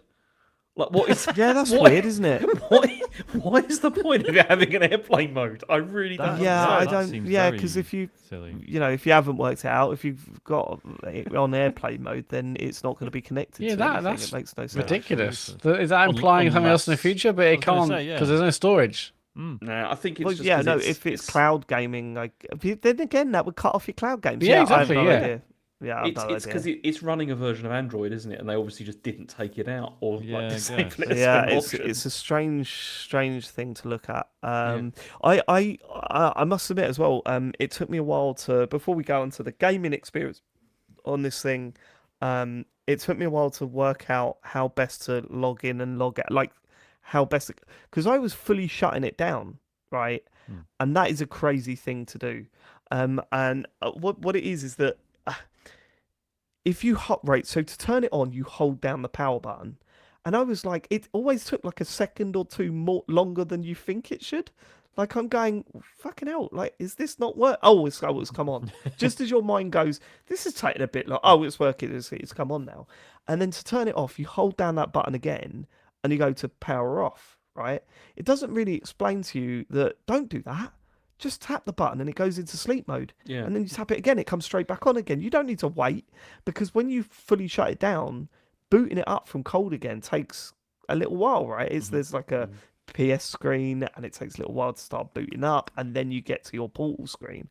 It's like, I was like, this is a really bad experience because all I want to do is connect and it's taking me a minute and a half every time I want to connect to my PS5 when really I just want to.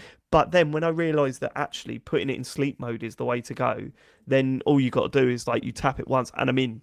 Do you know what I mean? Like Yeah. it's literally instant, and then you press your PS button and it tries to connect, which is what I'm doing now. So what is the battery life like? Oh, great. I mean, I played for 2 to 3 hours and only gone down 1 bar. Yeah. Oh wow. How many bars Yeah. are there? The 3. It's 3 And bars. that's with like the brightness turned fully up. Yeah, and it's also on with fully the- up on default. Yeah. and also with all the DualSense stuff on full as well. Yeah, and yeah. I've got about probably the same sort of experience I've had. Yeah, That's good. Yeah, the battery life's been pretty good. Let's get into the gaming experience then, because What are the I- exclusive titles for this thing? Tell me. I've been kind of blown away. and I'll explain why. There are two experiences I have with this machine. One is I turn it on and it works perfectly without a single glitch or problem or any visual effect. Now, I think it's really, really important to note that I am playing on a 300 gigabyte download speed with a Wi-Fi 6 router with my PS5 hardwired into that router. And for the most part, I have been playing in my bedroom and it's been just the same. But for the most part, I'm playing in the room that my PS5 is in, right? That is how I've been using this thing. So my setup is very specific to me, and it is why my Portal experience has been so good. There have been times where it has been laggy, and I don't know if you've had this as well, James. The reason it's been laggy is that Joe's watching something on the laptop. The kids are watching Disney Plus in UHD with like, all the streaming or whatever, and I'll turn the PS Portal on, and it's really weird because I started playing and I'm like, for the first 3 minutes, I'm going, this is almost unplayable. It's like stopping every minute. And there's a pause of about 5 seconds, then the logo comes up and then it starts to come round again. And then after 3 minutes, it's as if the router goes, okay, we've sorted it out for everyone. Well, so we're fine now. Yeah, genuinely be a traffic thing. shaping, isn't it? Is that how it works? Yes, yeah. That's incredible to me. Like, as someone that doesn't know how internet and Wi-Fi works, that's mind-blowing to me because I sit there and I go, oh shit, this might not be what I want. And then literally 5 minutes in, I'm like, holy fuck, this is perfect now. Like, this is just no glitches again for the rest of my play session. And if that's what the Wi-Fi is doing, the router's doing, then that's what your router will be mate. doing for sure, yeah. Yeah. It's crazy. It 'Cause works that's- really, really well. That's the same sort of experience I have as well. It's like sometimes, you get like a little like glitchy moment, which like right at the start, and then suddenly it's fine. It's like completely fine. Yeah. So my takeaway is that I am fucking loving this thing. Like, I really, really am. The amount of times I wake up in the morning really early and I want to play a game, but the kids are playing on the telly or they're watching something or whatever, and Joe's in bed, she's catching up some sleep from the week and stuff. And I'm like, I just want to play PlayStation games, but they're either they're swearing in it, or they're really violent, or the kids will not give up the main telly because they're watching fucking Lanky Box at the top volume. And now I'm just sitting playing my game as if I'm like, there's no issues with it. Like, it's connecting perfectly. It looks great. The screen is beautiful. I'd say, all right, okay, it takes a resolution hit, right? Because you're at 1080p and on a screen that's 8 inches. I was going to say the screen. It is noticeable. Is it? Yeah, but it is Okay. noticeable. Yeah, you certainly, when looking at distances I'm Right. playing Modern Warfare 3 on it. Certainly playing distances, when you flip back to the main telly, you're like, holy shit, no, that is, you can see a difference here. But it's just like, I don't know, man. It's exactly what I wanted, and it's a luxury item that I totally get why people are like, what? Why are you spending money on that? But it's exactly what I wanted, and it's working thing, is just like as good, if not better. They've understood that the point is that ease and the fluidity of it, and that can be priceless depending on what your home situation is. Like, that can be the difference between you playing something and never playing it. 100%. And that's completely the thing, because this is the big problem nowadays, isn't it? Is that if you have like family that everyone's like playing, everyone wants the TV, for like various things, and this is a way that you can do that where it's not such a problem. But it is also like how quickly you can get into it as well, because it's fast. Because as I said, I've tried so many of these remote play, kind of solutions, and like okay, the best one that I had previous to this was probably the Backbone, but the Backbone. The biggest problem with that is the fact that you still don't get the full screen on that, and also the text is tiny and stuff like that. This feels completely like it's actually there to it's everything is like at the right size and the right sort of viewing angles and everything. So, yes, is the text all right? Because I have the same experience as you, James. Like, when I tried playing like xCloud stuff on my phone, I was just like, none of the UI is built for a phone screen. Like, this is not, and it's not the dev's fault. I think because but it's not a phone screen. Like, Yeah. I mean, because of the size of the screen, Yeah. it really is Gets away with it. quite Yeah, big, yeah, isn't yeah. it? Like, Yes. yeah, I've not had problem with text at all. Mhm. Cool. I was shocked, honestly. Especially, I mean, I loaded it up with Baldur's Gate 3, and I just like that. This looks amazing. Like this actually looks really good on this screen. I was Have you very tried shocked by the Spider-Man on it? I vibrancy. mean, everyone's Yeah. tried Spider-Man on it, right? Because that is like, holy shit, how Yeah. is this even possible at this point? Yeah, it's really impressive. But then I've also found, I mean, I found when I've played it in my living room where the PS5 is, it's obviously it's better there because that's where all the Wi-Fi hubs and everything are. But even like when I played in the bedroom, like which has got, I mean, we've got because I've got like a mesh network and I've got like a hub in there or node rather, and it's been fine. It's like completely fine, and you really, I have been at the stage where I'm like, I forget that I'm playing this remotely, because it's completely No, 100%. Yeah, hell yeah, that's happened a lot. Like, And also- I've totally forgotten that. The other thing that I think is something which we talked about this before, and I hadn't really thought about it before, but you were right, David, is the fact that if you're playing on like your phone or something like that, there is the whole like notifications thing and stuff like that, Yeah. which you don't get with this, which is really And the nice. borders, And it's, like I yeah, like the that's borders the are other the main thing. The thing. borders and everything's not in proportion. Like this screen is a full screen. You're not like I can put it down while cutscenes are on and use my phone like I would do on a normal game anyway. You know, I know there's some people that would say that's sacrilege, but this is what happens. You check your twits. But it's like the fact that this is built for this one job and it does it as best as it can. Is it perfect? No. Like it's not perfect. We've discussed its flaws and we've discussed its faults. And I think the price point, you must really want a solution to this problem if you're going to pay this amount of money to pay it. And there's going to be a lot of confusion from the market. There's going to be a lot of people that are buying this thing and don't understand what's required to make it run properly. And I think that's a problem. But for the specific use that me and James need, this could not be better. Like it could be, but it's really good. It's really good. And it's one of those things where if this was 150 quid, I think it would probably be that'd be a better price, I think, for this. Yeah. Hang on, so James, you're saying cheaper is better. Yeah, no, you know what I mean. Yeah, no, it's quite a wild concept. Wow. That, but it's true. I was thinking more money. Well, Sony usually are, aren't they? So that's a it's good probably, point, It's yeah. probably going to go up in Yeah. price soon. It's, I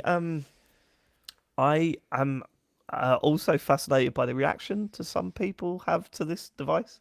Like they seem almost angry that people, like if someone's enjoying it, they seem angry about it, and I can only assume that it's because they don't, like they have a different situation and they can't understand the You see- idea of not being able to play your PlayStation games. It's like the guy at work, right? There was a guy at work who I like, he was being nice about it. He wasn't being like one of these internet trolls, but he was like, "So tell me, why wouldn't you get a Steam Deck?" And I went, "Well, it's at least another £150 more usually, although that's come down in price, and the main thing I'd want it for is to remote into my, so I can play my single player games, and it didn't look, the screen didn't look as good as this did. It didn't, when I looked at how to install the PS app on the thing, it was like go into the console and type this in and change this, and I was like, oh man. And then when one of the other guys turned around and went, well, what's the Steam Deck like? And they're like, yeah, no, I really enjoy it. I mean, some games take a little tweaking to get going, and I'm like, yeah, but that's what I don't want. And I'm not saying that's a bad thing. Some people are totally fine doing that, and I totally get that. I totally get why you would look at a device like this and go, what the fuck? But if you're in my head and know how impatient I am with this shit, then maybe that might explain why like a Steam Deck sounds like hell to me, because it doesn't sound like hell to me. That's the really bad way of saying that. But a little bit of with faff games goes a long way, sort of, yeah, doesn't it? it's Like, that- totally. but That's it's also, exactly for me, it. it's like a lot more functionality that I probably would never use. Is the other thing. Like I understand the case for the Steam Deck. Like if you've got like a massive Steam library and you've got loads of games you're playing on that, you're maybe like PC gamer, that kind of thing. I'm none of those things. I don't have a massive Steam library, and if I was, I wouldn't. Why would I spend that much money for something which I'm only going to use to remote play stuff using third-party hacks? It's Yeah, like, I mean, you wouldn't spend upwards of £500 on a device that you'd barely ever use, would you? No, that'd be Exactly. stupid. It's that'd not be something. absurd. it's not You something wouldn't that's send sort of. your wife to another country. Yeah, exactly. I mean, Too obvious, Sean. That would be absolutely crazy to do that. You know, We were so- sort of I mean, no subtlety from Sean then. I'm really impressed with it. I'm really happy with it so far. Very close to buying a screen protector because I just know one of these kids are going to stand up. But this is a brand new device, so all screen protectors are 15 quid at the moment, and Of I'm just course. going. Yeah. Give it to the new year, and they're all going to be about £2, aren't they? You know, Yeah, there's you no have two losing massive that. scratches then, haven't you? I Tell you know. what, when, Day when I one showed or Chen, not at when all, I I showed think. Chen the eBay prices, she was like, "Sell it! Like, can you just sell it Oh now?" yeah. But that's the PS Portal. I think there's about 5 of our listeners that would actually benefit, and the rest of everyone's going, why would anyone buy this? But I can assure you that I am one of the rare people that this is made for, and I'm really happy it's out. Like, I'm really happy with it. So Yeah, I was itching to get one over the weekend, seeing your pictures of yours and videos of yours, and I went, "Oh, I'll get my Razer Kishi out," and then I remembered, "Oh no, wait, the new iPhone is USB-C and the Kishi is Lightning, so I Oh, can't even use shit. that." Fucked. It's just a I lot of hope they do. hassle. I hope they do improve it though through software. I hope they do multi profiles. I hope they do introduce. Surely that, yeah. Yeah, there's also a really weird thing where if you've got the YouTube app on the PS5, it you won't can't do work on that. your Portal. That's all to do with the HDMI thing, isn't it? It's like Oh no, the- it's like the PlayStation thing of where you have to turn it off if you go streaming PlayStation. What's that Oh, called, the Sean? HDCP. Yeah, that one. Yeah, I think it's that. So bizarre. I mean, someone was mentioning in the chat, but it's worth mentioning is like the whole like lack of browser. So if you're gonna, connect to like public Wi-Fi again, that's something that the Switch patched in. I'm sure they'll patch this in as well. But Yeah, we're getting a few questions from the chat, so we will. If anyone's got any questions for the chat, I think that's okay to ask, and we'll try and answer them about the Portal. But someone's saying, what about the touchpad? There's no touchpad on the device. You're right, but the screen acts as the touchpad. When you touch the screen, 2 little squares pop up either side, and you sort of, instead of just touching it like you would the touchpad, you sort of double tap within those squares, and then that acts as a press on the touchpad. So I'm assuming that the motion controls work like that as well in menus and all that sort of stuff. So that's that solution. Sorry, James, what you say? No, I was wondering whether, I mean, in the future, I could see them maybe releasing things like YouTube apps and stuff like this for this natively, actually, because there is space, I think, for something like that. is there storage on the device? I'm confused. not 'cause- sure.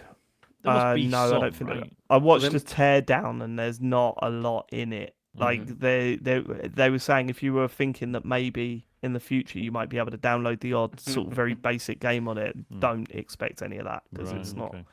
Yeah. But there's like a browser on the device, but I'm assuming that the browser is only there to connect to public Wi-Fi. No, Oh, it's there not. is. I heard there wasn't. You can't do one. that. Yeah, it doesn't No. work. you can't. I heard connect to basically there public is Wi-Fi. no browser for that currently, but That's not surely what that. I've heard. I've heard that I saw a video where they were saying there's a browser, but I don't know why anyone would ever use it. And I was going, public Wi-Fi, surely. No, Is that not the case? I've seen a whole bunch of videos where people are saying you can't log into public Wi-Fi that requires a browser. So, Yeah, that's what I heard. That's terrible. Yeah. Okay, well, But I again, could be wrong then. Maybe I just read the Switch wrong patch thing. 8 months or maybe years after. I'm sure they'll do that here as well. There's a whole bunch of Okay. things that this needs, but it feels like they've just got it ready for you can use this in your house. And that's about it. The other stuff is like that's it's- it. But Yeah, the lack of thankfully, Bluetooth is as that- we say, like the experience on public Wi-Fi is probably not going to be great anyway, right? I don't know. There's a couple of videos of people seem to be. Well, they doing reckon. alright, Yeah, they but reckon 5. They reckon 5 gig is the recommend, or is the minimum. But 5 you gig? want 5. As in Make 5 gig right. Wi-Fi. Yeah, Oh, isn't right. Sorry. Yeah. so the speeds, Wi-Fi But speeds. it's It's the speed of the broadband though as well, though, right? yeah. It's going to be a killer. Yeah. The headphones thing is a bit annoying, but I've just had wired headphones plugged into it. It's not like Yeah. I know what That'll you're annoy saying. me. I know what you're saying, but then there is part of me that's like, I'm holding it here.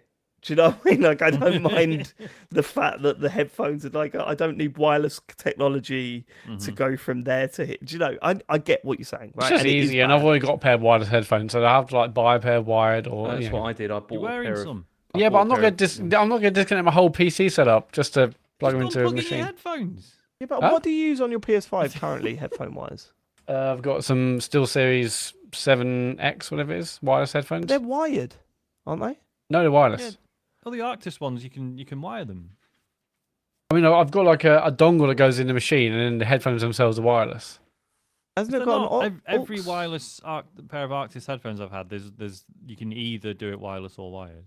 Oh, right, Ant, so you're saying I could use like the Arctic? Yeah, well, I hadn't thought about doing that, but Or if you're, if they do extend to your PS5, as I say, you can do that. I mean, it's a workaround, and we're making excuses because it's a bullshit move. It is. Like, Matt's absolutely right. Yeah. It should just have Bluetooth for wireless headphones. It should do. So because sorry, like it does have Bluetooth, but it's like it's got Bluetooth, which is like the latest version of Bluetooth, which is like basically what PlayStation Link is. It, like PlayStation Link does that It's zero whatever latency thing version. because it uses the latest version of Bluetooth, but it doesn't allow other devices to connect. So even worse. It's not. Yeah, it sucks.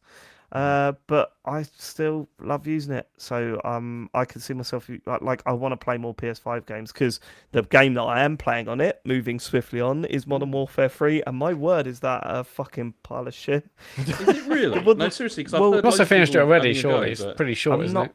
I don't know. I've not finished it yet. It's yeah, but it's really bad, James. It's That's a a really shame. bad single player campaign. I've not played the multiplayer yet, and I will play the multiplayer at some point. And also, can we just Call of Duty needs to sort themselves out when it comes to installing, especially for the PS5. I had to delete pretty much all of my games to get this fucking game on there. It was horrible. Like games that I fully intended to play, I just had to delete because COD Modern Warfare 3 is the biggest game ever to the single player I just kind of think is an absolute sham at this point. Like it's a sham. You load the game up, it has an incredible first level, and I just went, what's everyone fucking moaning about? This is one of the best COD levels I've played in ages, where you break into a prison and a riot starts and you're abseiling down the centre of the prison, all the riots kicking off, and you're trying to pick off the right people as you're abseiling down, and there's all this shit going on. You're going, oh my god, this is action, pure action. It feels amazing and it looks great. And then the next level, you're plonked into what looks like a multiplayer map with enemies scattered about, with some of the worst enemy AI I've ever seen, and said, right, it's 3 helicopters, just get some C4 on them, and then and then there's another one of those, and you're going, okay. And then there's a slightly better single player mission, but nowhere near as good as the first one. And then it's back to the open world bit again, and by open world I mean a multiplayer map with It's just using bits from the previous Warzone map, isn't it? It's so Really? bad. Yeah. It's God. so bad. And when did Call of Duty games get so stealth focused? Like loads of these missions are just stealth Joking. missions. Oh, there's loads of stealth in this. Loads of stealth. And you're just like, why is why is it doing this? It's really, really, really bad. It's really bad. Someone in the chat said refund it if you can. I got a code for this. Don't worry, I didn't buy this because I'll explain in a bit. But I got a code sent through from a friend, and it is not a good game. I will play the multiplayer because I've always played the multiplayer, and even the shit ones, I've got some enjoyment out of them. You know, just going back and playing a Call of Duty game online again is always good fun. So it's not the complete package that I'm talking about here, but the single player game. Do not buy this game for a single. If you're like me, that tends to play the single player campaigns of these games, don't bother with this one. Just don't bother. Watch a video of the first mission, which is great, and then just don't put yourself through the rest of it. Absolutely dreadful. Because the other game that I really wanted to play on my port, and the main reason I bought the thing was Baldur's Gate 3, which is what you've been playing on it, James. Is that right? I played a little, yeah, but not very much. So do you know what? I went to buy this week, and it was like I went on the PS Store and I was like, 60 quid. That's a bit of a gamble. I know everyone says this is amazing, but this is the first of like. I've not used to playing these sort of games. Like it. Exactly. So I'm thinking 60 quid's a bit rich. All right, no worries. I'll have a look and see how much secondhand this costs. I didn't know this hadn't been released physically yet. So there is no way to buy this game on the PS5 other than through the official store. So now I'm kind of like, Ah, shit, do I? Because also Sony have stopped the codes, right? So you can't I buy was going to codes say, from... so can you not? Well, no, you can buy buy a them on code CD elsewhere? keys. Well, the PlayStation codes, I Yeah, don't that's think you how I've can. always done it. No, I think you have to. When was the you last can time only you did it? I buy- think they I stopped I that, did mate. it for Alan Wake like 2 weeks ago, or a month ago. Okay. For the PlayStation? Yeah, Oh, right, yeah. okay. So CD Well, CD keys, yeah. They and haven't got Baldur's Baldur's Gate Gate's on 3. there, is it? Nope. I just checked. Well, no, I just buy like You mean you buy credit, yeah? I buy the credit, and then that Yeah. works out as like 5 or 10 or cheaper. Right, but you can't buy the actual code for... No, that's what I'm saying. You can't Oh, buy right, the no, game no, code. no, but it's cheaper to buy credit Yeah, anyway. no, but I looked and it was saving me £3.50, Matt. Well, that is Because I had cheaper. to buy... Yeah, I know, but that's free. Yeah, but when they had the codes on You there, Matt, can for the get, game, they were Oh, right, yeah, significantly okay. cheaper. Can't buy keys, but you can buy codes Well, and say actually, no. Yeah, you can get, and I've heard some good things about this. You can get Call of Duty Modern Warfare 3 on CD Oh, yeah. for the PS5 for $59.99, which is really? a Okay, £10 I saving. probably don't. And it's great at so £70. So why wouldn't you?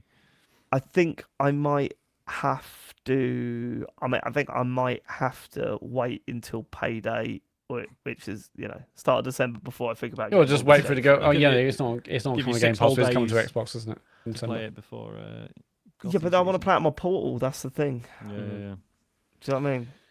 I mean, I started it this weekend. I mean, I actually started it twice. Finished it? This game, and Start- Finished it Started it already, twice. I assume? yeah, it's pretty short. yeah, it's really short. Yeah, It's It's- James Is it Farley, so ridiculously we long? get it done this by game? Monday. Like, how long is It's it? ridiculously long. You Is can it like spend, hundreds of hours? You can spend like 40 hours in Act 1 yeah. Fuck. out of 3. But yeah. and this is why I've stopped. And you did for a the maths. moment. You've stopped. Yeah, I've stopped because Oh. I've started it twice because I started up with a character that I thought might be interesting, and then very quickly I was like, "No, I'm not enjoying this. Not This sexy is not enough. great." Move on. Yeah. What was it? What was the character? I was Was it a giant wizard. squirrel? I was You being a were a wizard. wizard. Yeah. Yeah, wizards are a lot if you're new to it. Exactly. And I just want to There's hit like- things. There's nothing wrong with just be. I'll just be a fucking fighter to start Yeah. with. Like, Mm. no problem with that. This is what I went for, and it. I mean, so far, okay, I've only played it for like 2 hours or so, and it seemed great. And I mean, the options in it appear really overwhelming, but the writing and the characters just from the start, like just 2 hours in, it's like so much more interesting to engage with than Starfield. Like it's absolutely crazy. Like how much more well acted and sort of engaging they are. So Like just the amount of motion capture is just absolutely unbelievable. But yeah. But it looks. I mean, but then the trouble is that we've got Game of the Year show coming up, and I'm just thinking if I play this now, I don't think I could nominate it because there's no way I'm going to be able to play enough of it to be able to say that by the Game of the No, Year but show. you want to be part of that conversation, right? Yeah, you don't want to want to be, just you want to leave be it like... informed enough to be able to talk about it when it comes up, right? That's true, but then there's other games as well that I need to play that I think are probably going to get nominated. So He's I- not I'm played the Sonic what? game yet. He's He's not played the Sonic Well, game no, yet. he has, David, 100%, but he hasn't He's told also, us. also Wow, on his wow, list wow, is wow. is a Mario game that he played fucking ages ago. It's on that list. Yeah, so do you know what I mean? But so I don't know. I for the moment I mean it reminds me a lot. I mean this makes complete sense, but it reminds me a lot of Knights of the Old Republic because obviously it's the same kind of Same sort of structure, isn't mold. it? The way it works, and which is kind of cool. But yeah, I've put it down for the moment because I want to go back to it. when I've got heard a it's lot of just time. really funny, and that's why I kind of want to play. And also, I mean, it's a game that's coming up a little bit later in the show, but no, it's not. It's been removed. I thought I saw it on the list earlier, but Oh, that might be Um, me. Go on. I was sort of half thinking about: do I get Baldur's Gate 3 to play on the Portal, or do I get RoboCop? And Yeah, I had sorry, been told, I put it on the list earlier because I thought I was going to get to play some more of it this evening, and then did not. right, I was told by a good friend that RoboCop is brilliant, but you get all you want out of it in the first level. And I'm like, right, I don't know. okay, I maybe. wouldn't agree with that, but Well, it's on Okay. Game Pass. Just play it there. yeah. Come on, it is one of those games that's going to end up on like PlayStation Plus or whatever like that. Well, yeah, later down absolutely, the but line, that is so, not. yeah. That You is just not reminded me, on actually. Game Yeah, Pass, so just to let you know. I saw a tweet today, David. Baldur's Gate is actually going to be on PlayStation Plus Premium. I'm not sure if you got that, but there's a 2-hour trial of Baldur's Gate coming to PlayStation Plus Premium if you have that. So there might be a way to. Hold on, just the 2 hour. What do you mean? Yeah, well, just like if you just want to try it, and if you hate it, then you'd have to buy it. Is what I'm saying. See, the first 2 hours would do it no justice, though. Yeah, it feels like yeah, I It's a slow don't know. start. Which I is don't know. not, it's bad that it's a slow start. I'm not saying like, oh, it doesn't count if you don't play more than 2 hours, but yeah, I wouldn't expect you to be blown away in the first 2 hours, basically. I'm in two minds, and I might have to wait till the end of the month anyway because I can't fucking afford anything. at the moment. It's Christmas time. Yeah, Um, sure is. There's no Credit need to cards be getting some afraid. use. James, what else have you got for us? I've also played Super Mario RPG because that came out last Friday, and because this is the one which is based almost entirely, it seems, on the original. That's just been like the visuals they've reworked and the cutscenes and stuff like that. But this feels very, very strange to me. This game. And I mean, visually it's completely fine, but the character models look really off to me, mostly because everything just looked like all the characters look like they've been sort of flattened, like they look shorter than they are in most other games. And I understand that this is because this was a Square Enix game which came out, was it like 94 or something like that? It was quite a long time ago, and they had their own sort of style. But I've also noticed there's a lot of like frame rate drops as well. Like when you're playing it, Yeah. it's there's a lot of glitches and stuff like that. But the biggest thing is that this really feels like a Square RPG and not a Nintendo game. Like it feels completely like a Square RPG from that era. So tonally, everything kind of feels a bit off. And there are a couple of hints to like things that were going to come later in the spin-off series, like Paper Mario and all those kind of things, like the fact that you can time button presses for more damage and stuff like that. I mean, I'm just really glad that it's got an easy mode, because if it didn't, I don't think I'd be bothered playing all the way through this, because as I said, it feels like a Square game from the early 90s. And not that I've got anything particularly against those, but I also have things to do, and it would take Got a life, mate. it would take a very long time to get through this if that wasn't the case. It's just a really strange game. But Why are you buying? But you're going to complete it, aren't you? probably, yeah, I probably will Why? play it. Well, no, because it's something to play on the Baldur's train, isn't Gate it? 3. I know, but I can't play that on the train, can I? Sarah is gonna kill you, Well, I know, but and you'll again, deserve it. Again, I can't play it on the train. Like this is what I'll be playing, on the commute, and so it's something to play for that. So that's the reason why I'll be playing it, because not much has come out on Switch recently. So this has been the thing. But yeah, it seems fine. I don't know. Maybe I'll really love it by the end, but I doubt it because it's a Square Enix RPG. Then finally, You've said that about 14 times. because I'm just not a massive fan. I know I just don't like them that much. It's just not a massive fan, no. Is that my new nickname, James? Have I got? Hey, I'm just not a new fan. I'm a no. God. But then anyway, the only other thing that I played this week is I finished off Star Trek Resurgence. So I've not bothered streaming Another it. game that you hate playing. No, Can that's the can thing. you do a stream that we can put on, or just do a YouTube video that we can just put on the end of the playlist, which is just 2 minutes of you being like, "Yeah, sorry, I played it myself. I didn't." Yeah, Yeah. Yeah. that is exactly what I did. 'cause- Here's what happens at the end. Yeah. But you see, this is what's annoying about this, because I finished playing it myself, and I really wish that I kind of wish that I hadn't played I hadn't played it on stream, because actually, if I'd taken more time and just absorbed myself in it, and then maybe I probably would have enjoyed it more, because the boring bits in the game, of which there are many, wouldn't have been so sort of interminably awful, because I wouldn't have been feeling that I've got to like fill time here and like talk over it. It would have just been like, okay, I can just get through this and then it's fine. I mean, overall, it's a reasonably competent game. I wish it had been shorter, and I think you see, it's a real shame, because this game really could work as like sort of discrete episodes of like like downloadable stuff over like like a year or something, of just like like new episodes, rather than just like a full on story. It's a bit of a shame that they didn't do that, but then I can also understand why, because I don't think there's probably any market for it. Because I don't even know if this sold very well or not. I mean, on the startup screen it says, if you like this game, please tell your friends. Which kind of, I mean, that's a good sign. Which is not like an amazing sign, but I wish I'd played it on my own, because I think I would have enjoyed it more.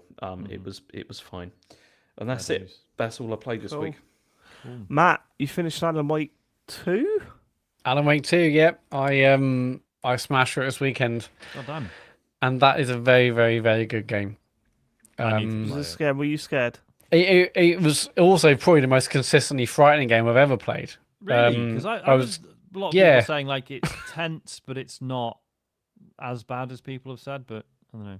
I mean, there was tons of moments where I got like, genuine chills because I was being chased. Or, I mean, most of the game, if you're playing a Saga and also Alan, it's dark and you've got like a flashlight to look around I hate that corners shit. and you're running around. Yeah, I don't know that. Running around places. This game also fucking loves to make you jump.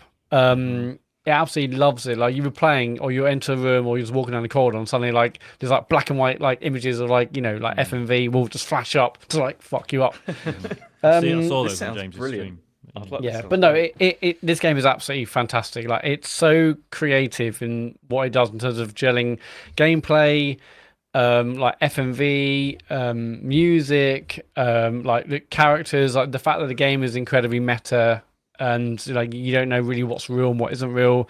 The two characters you play, Saga, Anton's like the FBI agent sent to Falls to investigate kind of ritualistic murders, and then you're also playing as Alan Wake, who's got his own adventure, and the way their stories kind of dovetail. It's really, really, really clever. Like it looks absolutely gorgeous as well. Like I think I mentioned last time, but you have this like device where as Alan you can like like instantly basically switch the environment and use that to solve puzzles and stuff. And it's just kind of amazing how varied all his environments are. You have another mechanic later on in the game where you can change loads of stuff like pretty much instantly, and it's like my god, like it feels almost like there's 4 or 5 games in this one game. As the two characters, they also have their own like quite different mechanics. Like as Saga, you have the big board with all like the with the cards as you're trying to like piece together the story. Again, that's not something you're doing to try and solve anything. It's just really there to kind of hit you over the head about what story is or kind of clarify certain kind of plot points. You got that as Saga. As Alan, you got things involving murder scenes I won't go into.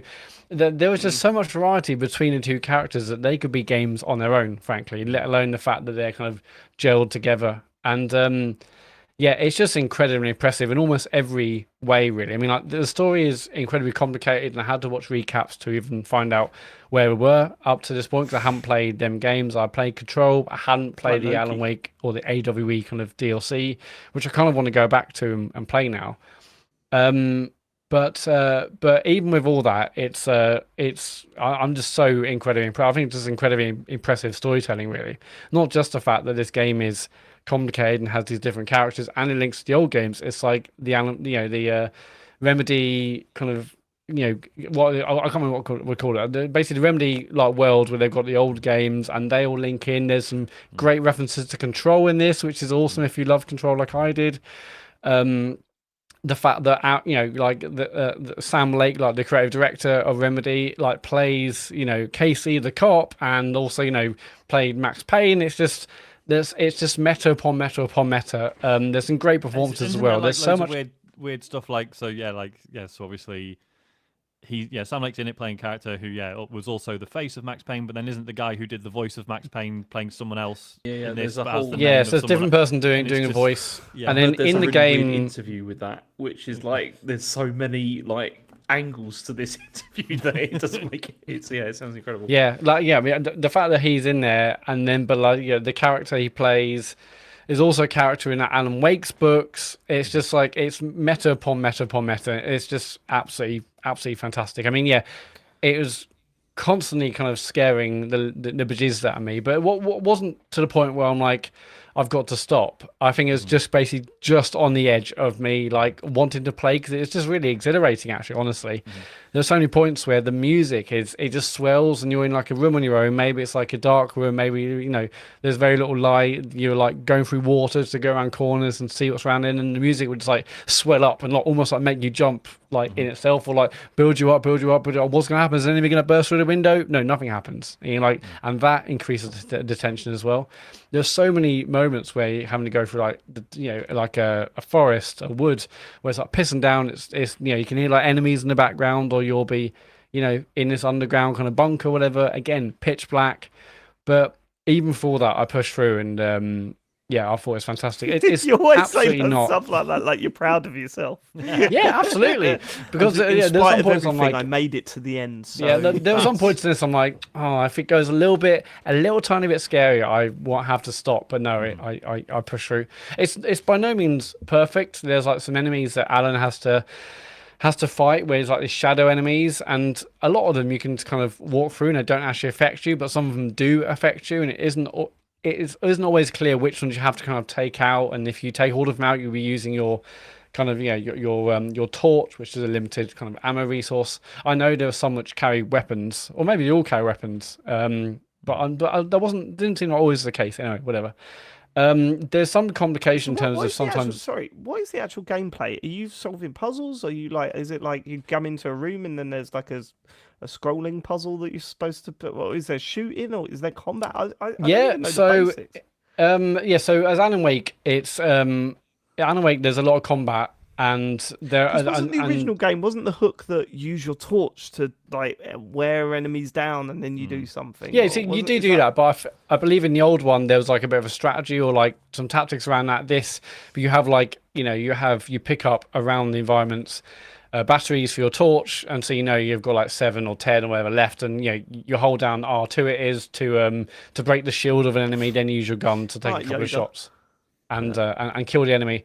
So yeah, so Alan Wake, you're basically going around, you're doing that, and then you're solving puzzles, and there are tons of these kind of cultists, kind of like I don't know, these are locked containers basically, and all of them are kind of mini puzzles in themselves.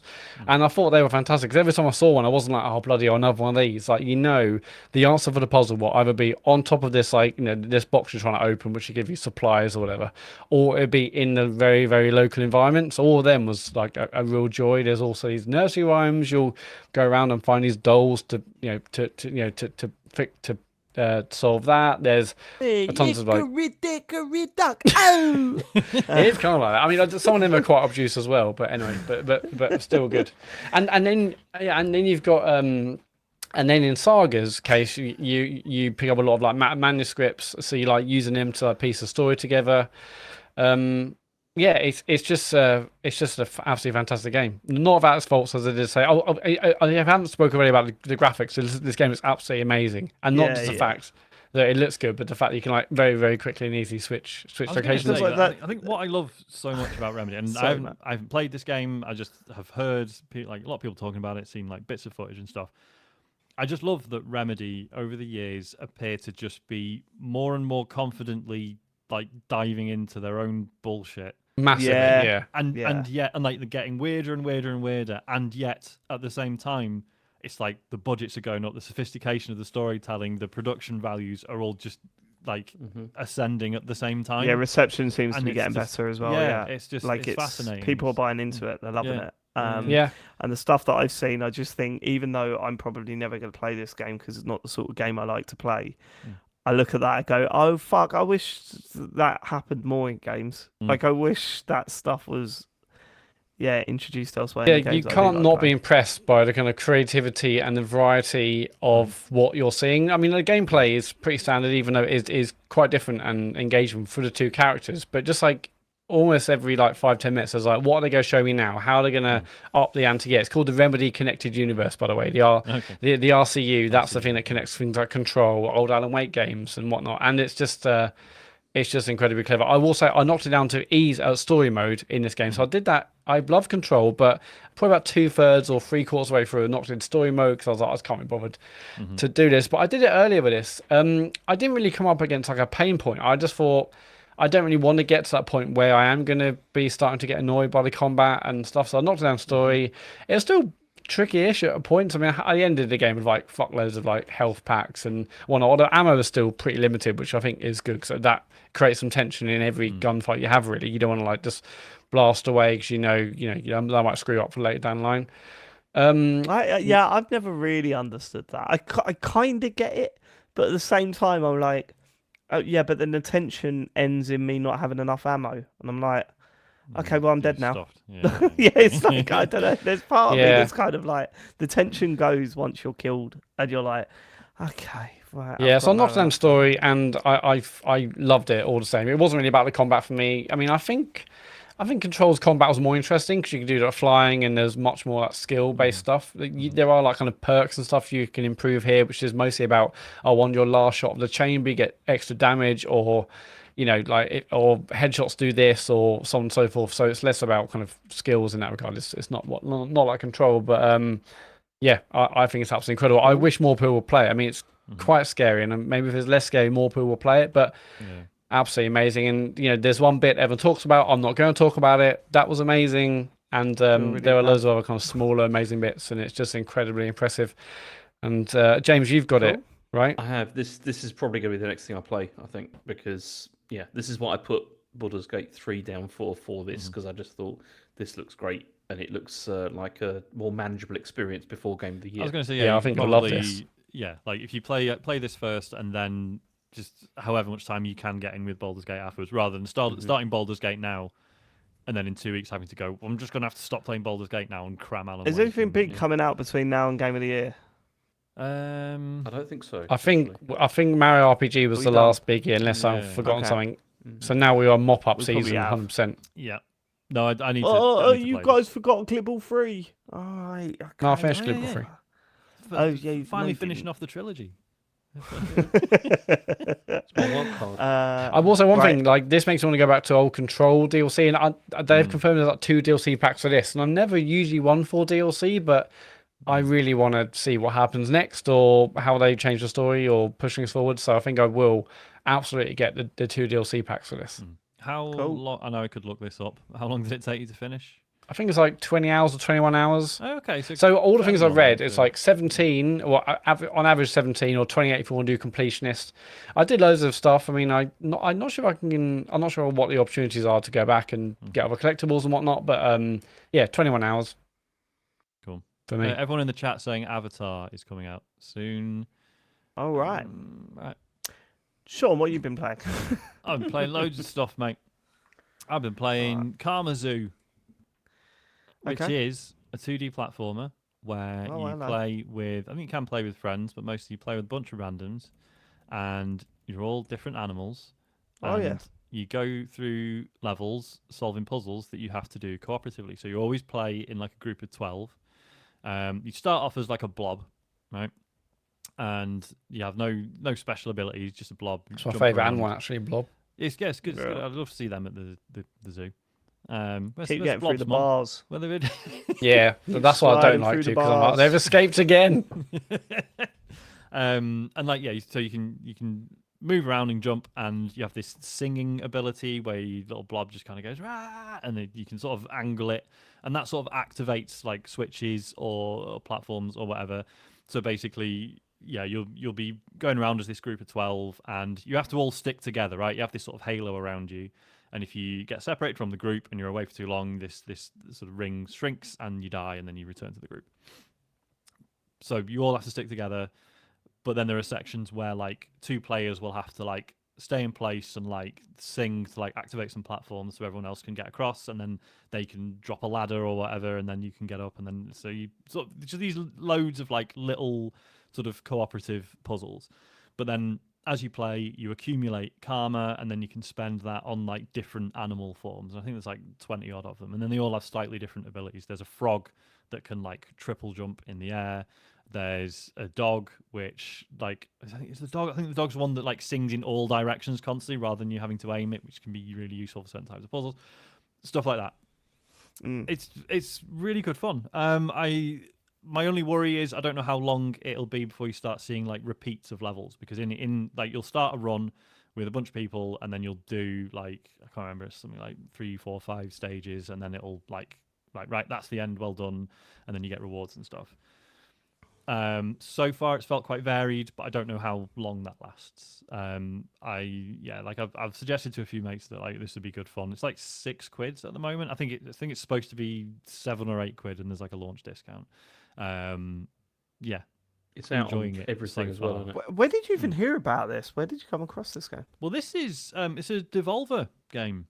Oh wow! Okay. And I don't think it's going to be a huge hit for him. Like not a top tier Devolver level hit. But yeah, perfectly good fun. But yeah, it's kind of. I mean, I assume it's been in the Devolver streams and stuff, but I don't think there's been like a huge amount of.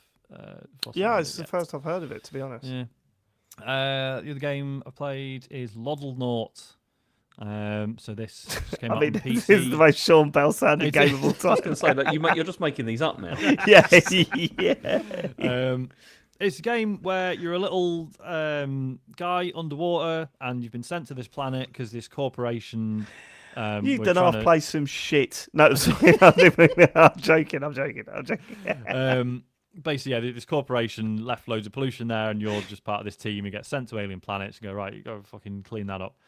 So you're swimming around, you're hoovering up trash and stuff, and like bits of goo everywhere. And then, yeah, basically, so the game's split up into like various different areas. What's James shaking his fucking head at? You could have been playing Modern Warfare 3, Sean. I know. What a mistake. Don't turn your nose And then up. as you progress through the areas, you're like buying better kit or new pieces of kit. So like you reach an area where it's like, oh yeah, there's these like clouds of like microplastics floating around, so then you get this like hoover and you have to like hoover all them up. It's inherently very satisfying to do. There's like a nice like it's a very light touch. Like when you like zapping all these like bits of goo that have accumulated on the plants and stuff, you just kind of point vaguely in the area and hold the button, and you guys just lasers the fuck out of it. And it's really satisfying to do. And then as you start like clearing everything up, the plants are coming back to life, and then they sometimes have like a function, like a gameplay function. Some of them might produce air bubbles or bits of fruit and stuff that you then need. What's weird about it is the reason it's called Loddlenaut is there are these little creatures called Loddles, and initially you're like, oh shit, okay, so like as I'm cleaning it up, I'm finding these creatures and they're dirty, and then you clean them off, and then they become your mates, and then you can feed them, and what you feed them turns into different forms. And this is how me and James become friends. I found him and I cleaned him up. It's fun little urchin. And then I fed him.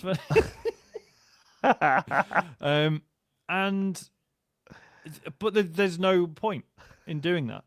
There's literally no gameplay purpose for like looking after the Loddles. It doesn't achieve anything. It doesn't affect anything. So and I had a lovely time playing the game. I think it was like 3-4 hours. I finished it, and then your sort of handler is like, right, okay, it's time to leave the planet now. Like if you like, I know it's going to be hard, but if you want to say bye to your Loddles first, I'm like, nope, where's the ship? I'm going. I'm fine. Bye, mate. It's just interesting because you can. I don't know. It feels like maybe like other stuff was planned. It's like there's there's the seed of something much bigger here, and it's just not perhaps made it quite through development the way they've intended. I don't know. Go on. Can I just say, visually, I fucking hate the way this game looks. Do you? Oh no, I love the visuals. It's got that sort of low res look that we've seen in quite a few things since A Short Hike did it. No, I really like the way it looks. The music's really nice too. It was just a very pleasant way to spend 3 or 4 hours. But then, as I say, I then ended with like zero attachment to these creatures that I was seemingly supposed to care about. Don't know, strange. Last one is Immortals of Aveum. I think it's Aveum. So this is right. I've got so many questions about this game. So this was a first-person sort of magic, style shooter. Call of Duty with magic. Right. Okay. Was the sort of the elevator pitch. It's Has this such a got strange anything to do with the Marvel Immortals thing? No. Thank Right. God. Okay. So that's the first thing that confused me because I was like, because it uses sort of similar imagery here and there, and I was like, okay, is this part of the thing or no? And then It's a pure fantasy setting. Right. So this came out months ago and absolutely tanked. Did it? Like half the devs got laid off, and it's no. awful because it's one of those that regardless of how good it is, like even well before release, you'd see trailers for it and be like, who asked for this though? Like Right. who's this? It's one of those where it's like I don't know if there's going to be much interest in this, and yeah. So, but I was sort of intrigued, and then I was like, it's published by EA, right? So I was like, oh, there'll be a trial on Game Pass, right? It's part of EA Play or whatever. But there wasn't initially, and now there is. They're doing this second push of it, basically, where they're like, right, there's a trial now. It covers like the first sort of 3 acts of the story, and the game's like 50% off. All right, so yeah, it's a strange one. Like, I initially hated it, but then by the end of the demo, I was genuinely quite gutted it was over. Oh really? Yeah, like it's because it starts off, it's quite story heavy. It starts off so you got to say it's this fantasy setting, and it's opens with this bit of text. Basically, sorry, there's an alarm going off somewhere. I might just have to go and check that out. Yep. Yeah, go check that out. Won't be a minute. We'll have Sorry. No. Maybe it was the fucking snooze alarm because that's a joke. As opposed to the alarm.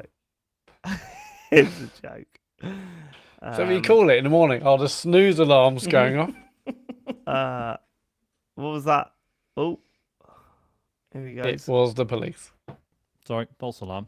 Haha, literally. What was it? Right. What was it? I don't know. Literally got to the living Well, find room, out. and then it stopped. Well, I don't know. Find out, Sean. No, hasn't it? It's probably just neighbours. There was I'd only a go little outside bit and of- ask. There was only a little bit of fire in the front room. Yeah. Now it's gone. It's Yeah. fine. Okay. It's So like pick up- small- Where drink. was I? Starts off very serious. You're in this town. You're just this kid, and you're like like an orphan, and you've sort of banded together with some other kids, and you're like stealing to survive, and You basically got to pick a pocket or two. Did it all break into song? not quite, but it's that strawberry that sort ripe. of thing. It opens with this text on the screen, right? And it's like, oh, there's a wound on the world, and it's like consuming everything, but everyone's just fighting over like the little magic that's left, and it's like, ooh, is it real world parallels, guys? This is really subtle stuff. Yeah. And then basically it's just everyone is getting drafted into this big war that no one really believes in, and it's all a bit shit. And basically your best mate is like, she's about to turn 16, and she's like, I actually really want to join the army. I really fucking want to do this. I think this is a good idea. And everyone else is like, this is bollocks. What are you talking about? The story events take place, and everything goes a bit topsy-turvy. And it turns out, guys, would you believe it? It turns out the main character has latent magical powers that he didn't know he had, and he's Oh actually my really God. powerful. And he gets You are shitting me. yeah, and he gets noticed by like a really dream. powerful magic woman from the army, and she's like, "Do you want to join the army?" And he's like, Do you want "I've to be been the saying best?" it's- Yeah, he's like, "I've been saying it's shit for the last 20 minutes, but actually, fuck yeah, I do want to join the army and use my magic powers for good." You've actually." charmed me. Beautiful. Yeah, Go on. Yeah, it's the dream. It's the dream. it is a dream. It's where We we all all, even now, if it happened to me, I'd be delighted. Yeah. My Um, loser life. I've got such a shit life, but one day I will wake up and find out that I'm the most powerful being on earth. I can't wait for that. Looking forward to that day, the dream. And then it starts taking a turn because you actually start doing magic and doing some of the combat and stuff. Because it's the first section feels really weird because it's pure narrative, but obviously the game is tuned as like an action game, right? So you got this weirdly sort of limited field of view, and you it's like you want to be running forwards all the time, right? Like a Call of Duty game, right? You're not like the world's full of details that you want to stop and look at. But it's really irritating to do that because the game's just going like, no, just follow your mate. Keep going. Which is weird. But once that falls away and then you're into just the actual fighting and stuff, really good fun. The It looks writing like is Doom. surprisingly... I'm watching some gameplay now, and it looks like a Doom game, like really fast-paced. Yeah. There's like kill shooting, rooms and stuff. essentially, Where they'll be just like, it'll just lock you into an area, and then there's enemies just pouring in and stuff.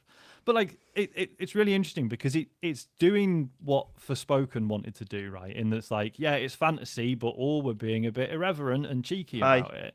Don't But ever go at my Forspoken boy. But it just feels way more authentic here. Like, I don't know. It's like it. There's this You never thing, played you know- Forspoken there, Sean. I need to cut you off there. You never played Forspoken, so You know, you don't know how when- authentic that cuff was. Do you know in like fantasy, like films, games, whatever, and there'll be a bit where there's like a magical artifact or a fucking a plinth or something, A ring. or a magical or a ring or a switch, One ring. and the character will sort of go up to it and they'll put their hand on it and it magically does the thing they need it to, and you're like, well, how did they know that was like where's the magic thing where like they sort of go up to it and they try and prod it and put their hand in it and nothing really works, and they try. Do you know what I mean? It's like Temple of Doom. Yeah. Yeah. Just a And cup. yeah, so you've got this like magical gauntlet thing on your hand, right? And you're shooting magic spells with it. And then she's like, right, it's time for you to get another one, right? Which lets you do a different type of magic. You're like, right, cool. And again, you go up to this little sort of altar, and there's this gauntlet on it. And your guy goes up to it, and he's like, oh, so do I take this one off? Or and she's like, no, what are you doing? He's like, oh, does it go on the other hand? She's like, just put your hand in it, it'll be fine, don't worry. But it's, I don't know, it's like, it's not laugh out loud, but it's like, yeah, that was quite funny. It's like an amusing observation of something I've wondered about in fantasy settings, right? Right. There's little things like that that work surprisingly well. And yeah, and like I say, so yeah, and as you get into it, so yeah, there's these big sort of kill rooms where you like, yeah, running and jumping around. There's like these 3 different magic types, which sort of loosely are sort of different styles of play. And yeah, running and jumping around. You've got like a shield, blasting the fuck out of people. You've got super abilities that fucking rip the ground up from under them if they've got a shield out. You can just like throw them into the air. Or you have this like fury blast that just knocks everyone back. And then there's a bit where you fight a big dragon, and it's great. And then the demo ends, and I was like, oh, I quite want to see more of this now. Well, this is the thing. So I was tempted because it's like I say, I think it's like 30 quid for the regular one, or 35 for the. Is it Ultimate really? Edition.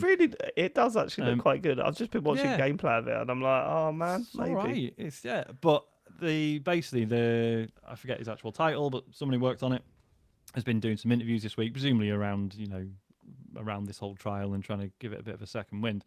And he's like, yeah, we're in talks about getting it on like as many subscription services as we can. So Right. it's like, okay, I'll probably wait then. Yeah. So, yeah, I okay. was pleasantly surprised, but also not surprised at all that it tanked. Do you know what I mean? It's a It's weird one of those, prospect. isn't it? I was wondering if it had multiplayer, but it doesn't, does it? No, It's there's no multiplayer. fully single player. Yeah. Which in this day and age, well, I mean, to be fair, this year, like we were saying last week, it's actually been a strong year for single player games doing surprisingly well. But yeah, in this case, I don't know. Yeah, that's it for me. And So that's just what do a we've been couple playing. Of Yeah, let's do a few questions. Get out of it. It's been a fun one. Been a fun one has. tonight. Yeah, tonight. If you want to send us a question, go to tcgs.co/dear TCGS. Louis B says, is Hogwarts Legacy Nintendo Switch version the true start to this generation? I think it might be. I It think has might to be at this point. Does that run natively, or is it a cloud one? No, it's Right. nice. It runs natively, but they've like changed it in terms of loading now, whereas before it was much more open world. Well, this is it. I mean, one of the things that like the kids really, we got sent codes for Nickelodeon Brawl 2, which is a game that came out a couple of weeks ago. That reviewed really well, didn't it? Yeah, I mean, if you're playing the Xbox version, I'm sure it's great, because when I was playing it on the Switch, I was like, this is why I haven't gone into it too much, because I haven't played it that much, but I was like, yeah, this feels like a fun little brawler in the same way that Smash Bros does to me. You know what I mean? And of course, it's taken a lot from Smash Bros. But this, it's got the Teenage Mutant Ninja Turtles in it, and like Harry loves all that stuff. Charlie loves all that stuff, so he was like bang into it and really enjoying it. The loading times and resolution on the Switch are outrageous. Really? Like specifically the loading times, it's insane. I like that's why I didn't really want to talk about it, because my Because it hadn't word loaded up is- for you yet. yeah, it's way. I have not got the patience to sit around waiting for those games to load. So if you've seen that game and you think you might like it, get the Xbox version. Do you know what I mean? Like, or the PlayStation version, because I'll have to give that a Yeah. go. And we can. the Switch one is not the one. Yeah, I'm a little bit gutted that I got it on Switch now, but I thought the kids would play it a lot more. But I don't know. It's yeah, the Switch is showing its age with all this stuff now, isn't it? Like really badly. Yeah, that's like when I bought the Skywalker Saga Lego game on Switch. It looked like absolute arse. And I was like, yeah, it looks great. No, it doesn't look great on Switch. It does Yeah, it not looks look great really on good Switch. on Xbox. It looks really good on Xbox. That game. Yeah. Oh, I sorry, on Immortals of Aveum, whatever it was, even playing it on the X, a little bit choppy on the old frame rate, which was a bit of a surprise. We're allowed to do that. We're allowed to do that. No, I don't think they should be. No, I don't think we should. I'm naughty Sean. Oh, and another thing on the PlayStation Portal. something on my Engage. Phil Sure, Wolf like says the GTA 6 trailer will be revealed in early December. The Game Awards are on December the 7th/8th. Do you think Jeff secured the best world premiere of his career? No chance. Great question. Absolutely no chance. I mean, No. he would put everything he could into getting that, but also Rockstar would do it. Why would only they? ourselves. Why Yeah, would they they? need Earth would to, they yeah. want to share? Yeah. Like, It wouldn't be They're about them. directing It's about onto how their much own would he be pages and willing to stuff. pay. Yeah, no. They directing them to their own social media spot. It makes no sense to do it on there. Makes no sense. What did you think of the GTA chat last week, James? What did you think of Matt asking the question of whether or not they would just not do the online and keep the GTA 5 online? What did you think of that? I mean, it was one of the more interesting things he said. Yeah, I just meant to say. I'm what I meant to say was at the same time, which I forgot to do. Yeah. Oh, just speaking about Jeff Keighley, did anyone? Well, it's kind of tangential. It's kind of related. Did anyone watch the Half-Life documentary this week that came out from? I do really want to. It was it's excellent. I watched that on Saturday night, so that's like an hour and a bit, I think, because so no clip.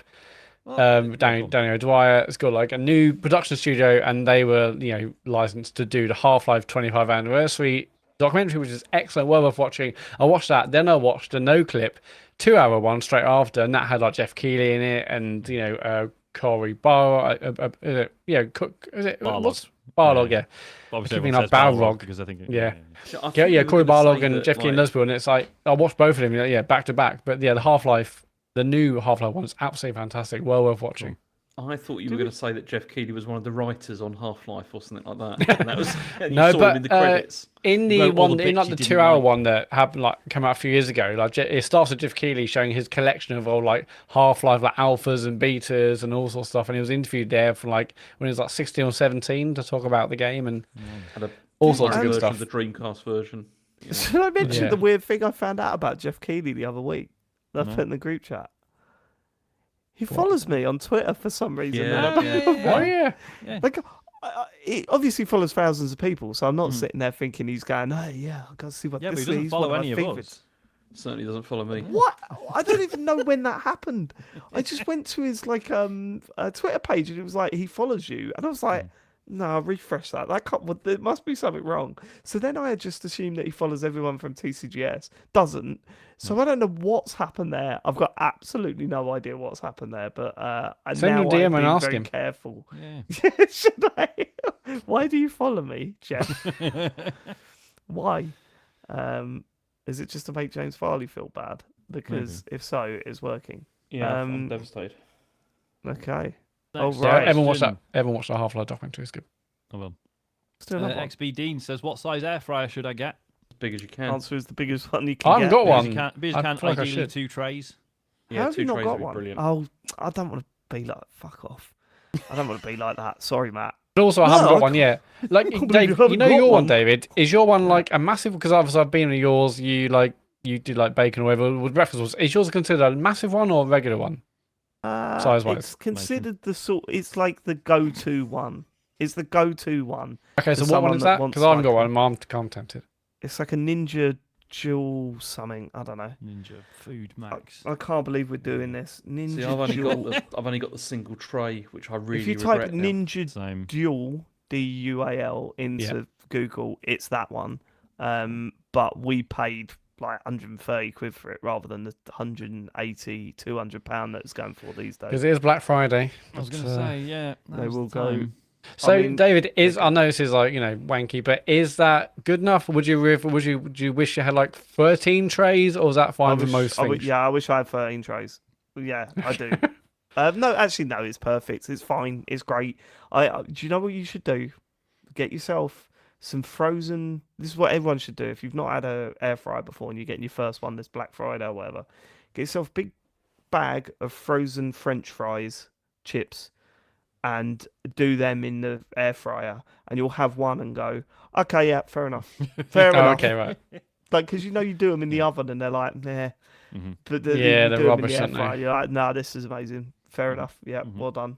And get some chicken wings as well. Chicken wings in those bad boys. Ooh, mama. We use it for everything. Yeah, I feel like I'm missing out by not having one, but They are great, and I know obviously, yeah, they say the running joke is that everyone who gets one is like, "What do you mean I haven't got an air fryer?" Fucking Yeah, it's a amazing, cult, but isn't it? They are. I have to 100%. convince Jill to get one because Do it, mate. Do it. Wait, what do you mean? Convince Jill? What? Why? because I'm not Just going to buy drop one. 180 quid You're on an grown air up. fryer when I can even buy a portal. You know what I mean? Good point. Unbelievable. Good point. Jazz says, hello, gents. After years of presumed immunity, my beloved Xbox Series controller has finally caught the dreaded stick drift. Sad face. Oh no. Have you ever experienced the same with your own Xbox pads, and do you have any solid fixes? I don't mind opening my controller, but anything involving a soldering iron is probably out of the question. Any help you can provide would be much appreciated, as having to drop 50 to 60 quid on a new pad right before Christmas would be a giant God, pain. yeah. Yeah. Well, as we reported a couple of months back, there are actually guides on this stuff on the Xbox website now. I haven't checked what those guides are like, but yeah, you can buy the official parts. I mean, probably just get them off Amazon for a fraction of the cost. Get them off Temu for 40p. But yeah, I don't think there's any soldering involved. I'm pretty sure it's just ribbon cables, which are fiddly. Get yourself some tiny tweezers, if that's the case. But yeah, I'm pretty. They're sure you don't have to surprisingly solder easy to open up, these things, aren't they, Sean? them. Yeah. Unlike the Yeah. Joy-Cons, they are surprisingly easy to open up. The Joy-Cons are easy to open up. It's just the entire innards will just fall out, and you go, "Oh fuck, what have I done?" yeah. So yeah, but have a look. definitely put a new one on your Christmas list, because there's nothing like getting a new controller. Just Especially- feels so go much for a nicer. custom one, mate. Do it. Yeah, Presents it's to only like yourself. an extra 5 or 10 quid, isn't it? Although Less than you actually, think. I think it's like 60 quid, right? For a, Yeah, it's like for a- And those ones are, I'm sure the Xbox like custom pads are on Black Friday sale at the moment as are well. they? Lou Peace And- has posted in the chat as well. Yeah. So apparently, normal Xbox controllers are currently 40 quid on the official. Xbox right, okay, so website. it is, yeah, maybe for an extra 20 quid, don't bother. Yeah. But yeah, they are. Oh my god, you can get some beautiful ones as well. That Yeah, sort of neon lime green one man. for 40 quid. The electric volt one, that's nice. The red one's really nice. Yeah, they've done some Any other nice, colours you nice like? color combinations there. Yeah, there's a blue one and a white, and there's White, red and yellow and pink, pink, and and green, green. orange and orange, purple blue. and red. Final I question can play. comes from Skylar. He I says, can play "Hello. my Xbox. Would you rather play Scorn with headphones on for 13 hours straight, or get whacked in the balls with a lead pipe without any pants on? Love the show. You're doing great." Cheers, Skylar. Tough question, people and were we've had this. really We've had this harsh on before, you haven't on we? Breaking We have Bad. had this. This is the age-old question. It's just Kind of getting bored. I can't believe you actually kept it in. I just thought I'd put it in case we've changed our answers since last Yeah. time. I'm gonna go with Scorn with the headphones. I'm 'cause I gonna can go just with shoot Scorn that out after a because- while. Yeah. I do need my testicles. I don't. don't. So Yeah, No? mine are Okay. done. Mine are done. No, but they provide for. No, I mean, I'm probably going to They get provide- them, you know, Sorry, what was that? Just- They provide. they provide what? other Provide what? services. Oh yeah, like what? Dirty Hormones boy. and What that. are you doing with your testicles? You that dirty, I'm not? dirty boy. Producing loads of testosterone, mate. Is that not obvious? Okay. Well, I need all the testosterone I can get. I've got enough exactly. inside me. Is that it? That's it. Yeah. Socials, Matt. Yes, there's nothing on He this. was on mute then. He was on mute. Go No, on. I was writing. Haven't got enough Red-handed. inside me. As an episode title. Streams? Anyone? James? No. Well, we've got all Patreon Well, stuff on that's this the week, thing. haven't we? I was gonna Yeah. do one on Friday, but then yeah, you can do it on Saturday if yeah. you want, James. No, you're right. Hey, that was good. Everyone listening to the podcast missed that. James just sneezed and he caught it with the mute button like an absolute pro. He loves it. Sorry, if you want streams from us this week, you're going to have to pay us money.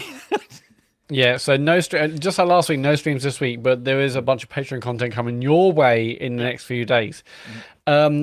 But although we might not be streaming, you can still connect your Amazon account with your Twitch account. And if you've got Amazon Prime, then why not? You know, you'll have Twitch Prime got Gaming. Twitch You Prime get one Gaming, free have sub. you? Go onto our channel, give us your free sub. We're on patreon.com/TCGS if you want to watch or listen to the exclusive monthly bonus podcast, which we're doing this week, and the stream we're doing on Friday night, which we haven't quite determined. But if you're a Patreon subscriber at the £8.50 and above tier, you'll get an email this week telling you what it is. We are still raising money for Seeability, and you can go People to have Bit. still been donating. Thank you so Still much. been donating. That's- Thank you ever so much, that's been everyone. You amazing. can go to bit.ly/TCGS. That's bit.ly/TCGS to go to our Just Giving page to keep raising money for Seeability as part of the Game for Change campaign. We're currently up to £1,639, but we'd love to keep going. So go there if you want to support that charity. And the website is tcgs.co for links to our amazing Discord community, socials, podcasts, store. I can't believe I'm saying this, but yes, TCGS Con 23 merch is still up on there, and it'll probably stay up on there until next year. So get it while you It's still nearly can. Christmas. Get your mum a T-shirt. Perfect Secret Santa gift. I've always our said it. logo on it. Yeah, Secret Santa. She'll be loving that. Yeah. She'll be loving that. She will be loving that. Yeah. Can we not just do? Can we could just whack a design up whenever we want. Yeah. Yeah, of course. Can't we just do a Christmas one? Just one that says TCGS Christmas or something. Just the that's logo Sean. and just says Merry Christmas across the bottom. Yeah, or just the screen grab of. Hmm. Do you remember when Sean had that really creepy Father Christmas mask? Oh, yeah, still that'd got be it. great. Oh, can we? Yeah, get a photo. Hey, that one looks so good. Like images. Oh my god, he's got it there.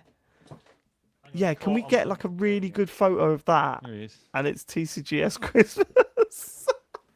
I would put it on, but I'm wearing headphones, so it'll be... Yeah, Right, we can get a good high quality picture of that, can't we? Can't we, It's Sean? absolutely freakish. I know, It's it's horrible. horrible, isn't it? Horrible. Sorry. Okay, is that it? Yes. Sorry, I've got to reflect the chat there. As Ben said here, the trophy wasn't in hand, but the mask is. What's that about, Sean? Good point. Good point. The trophy, like, if you give me 2 'Cause seconds, Isaac I didn't could want to go take and that get to the school. trophy.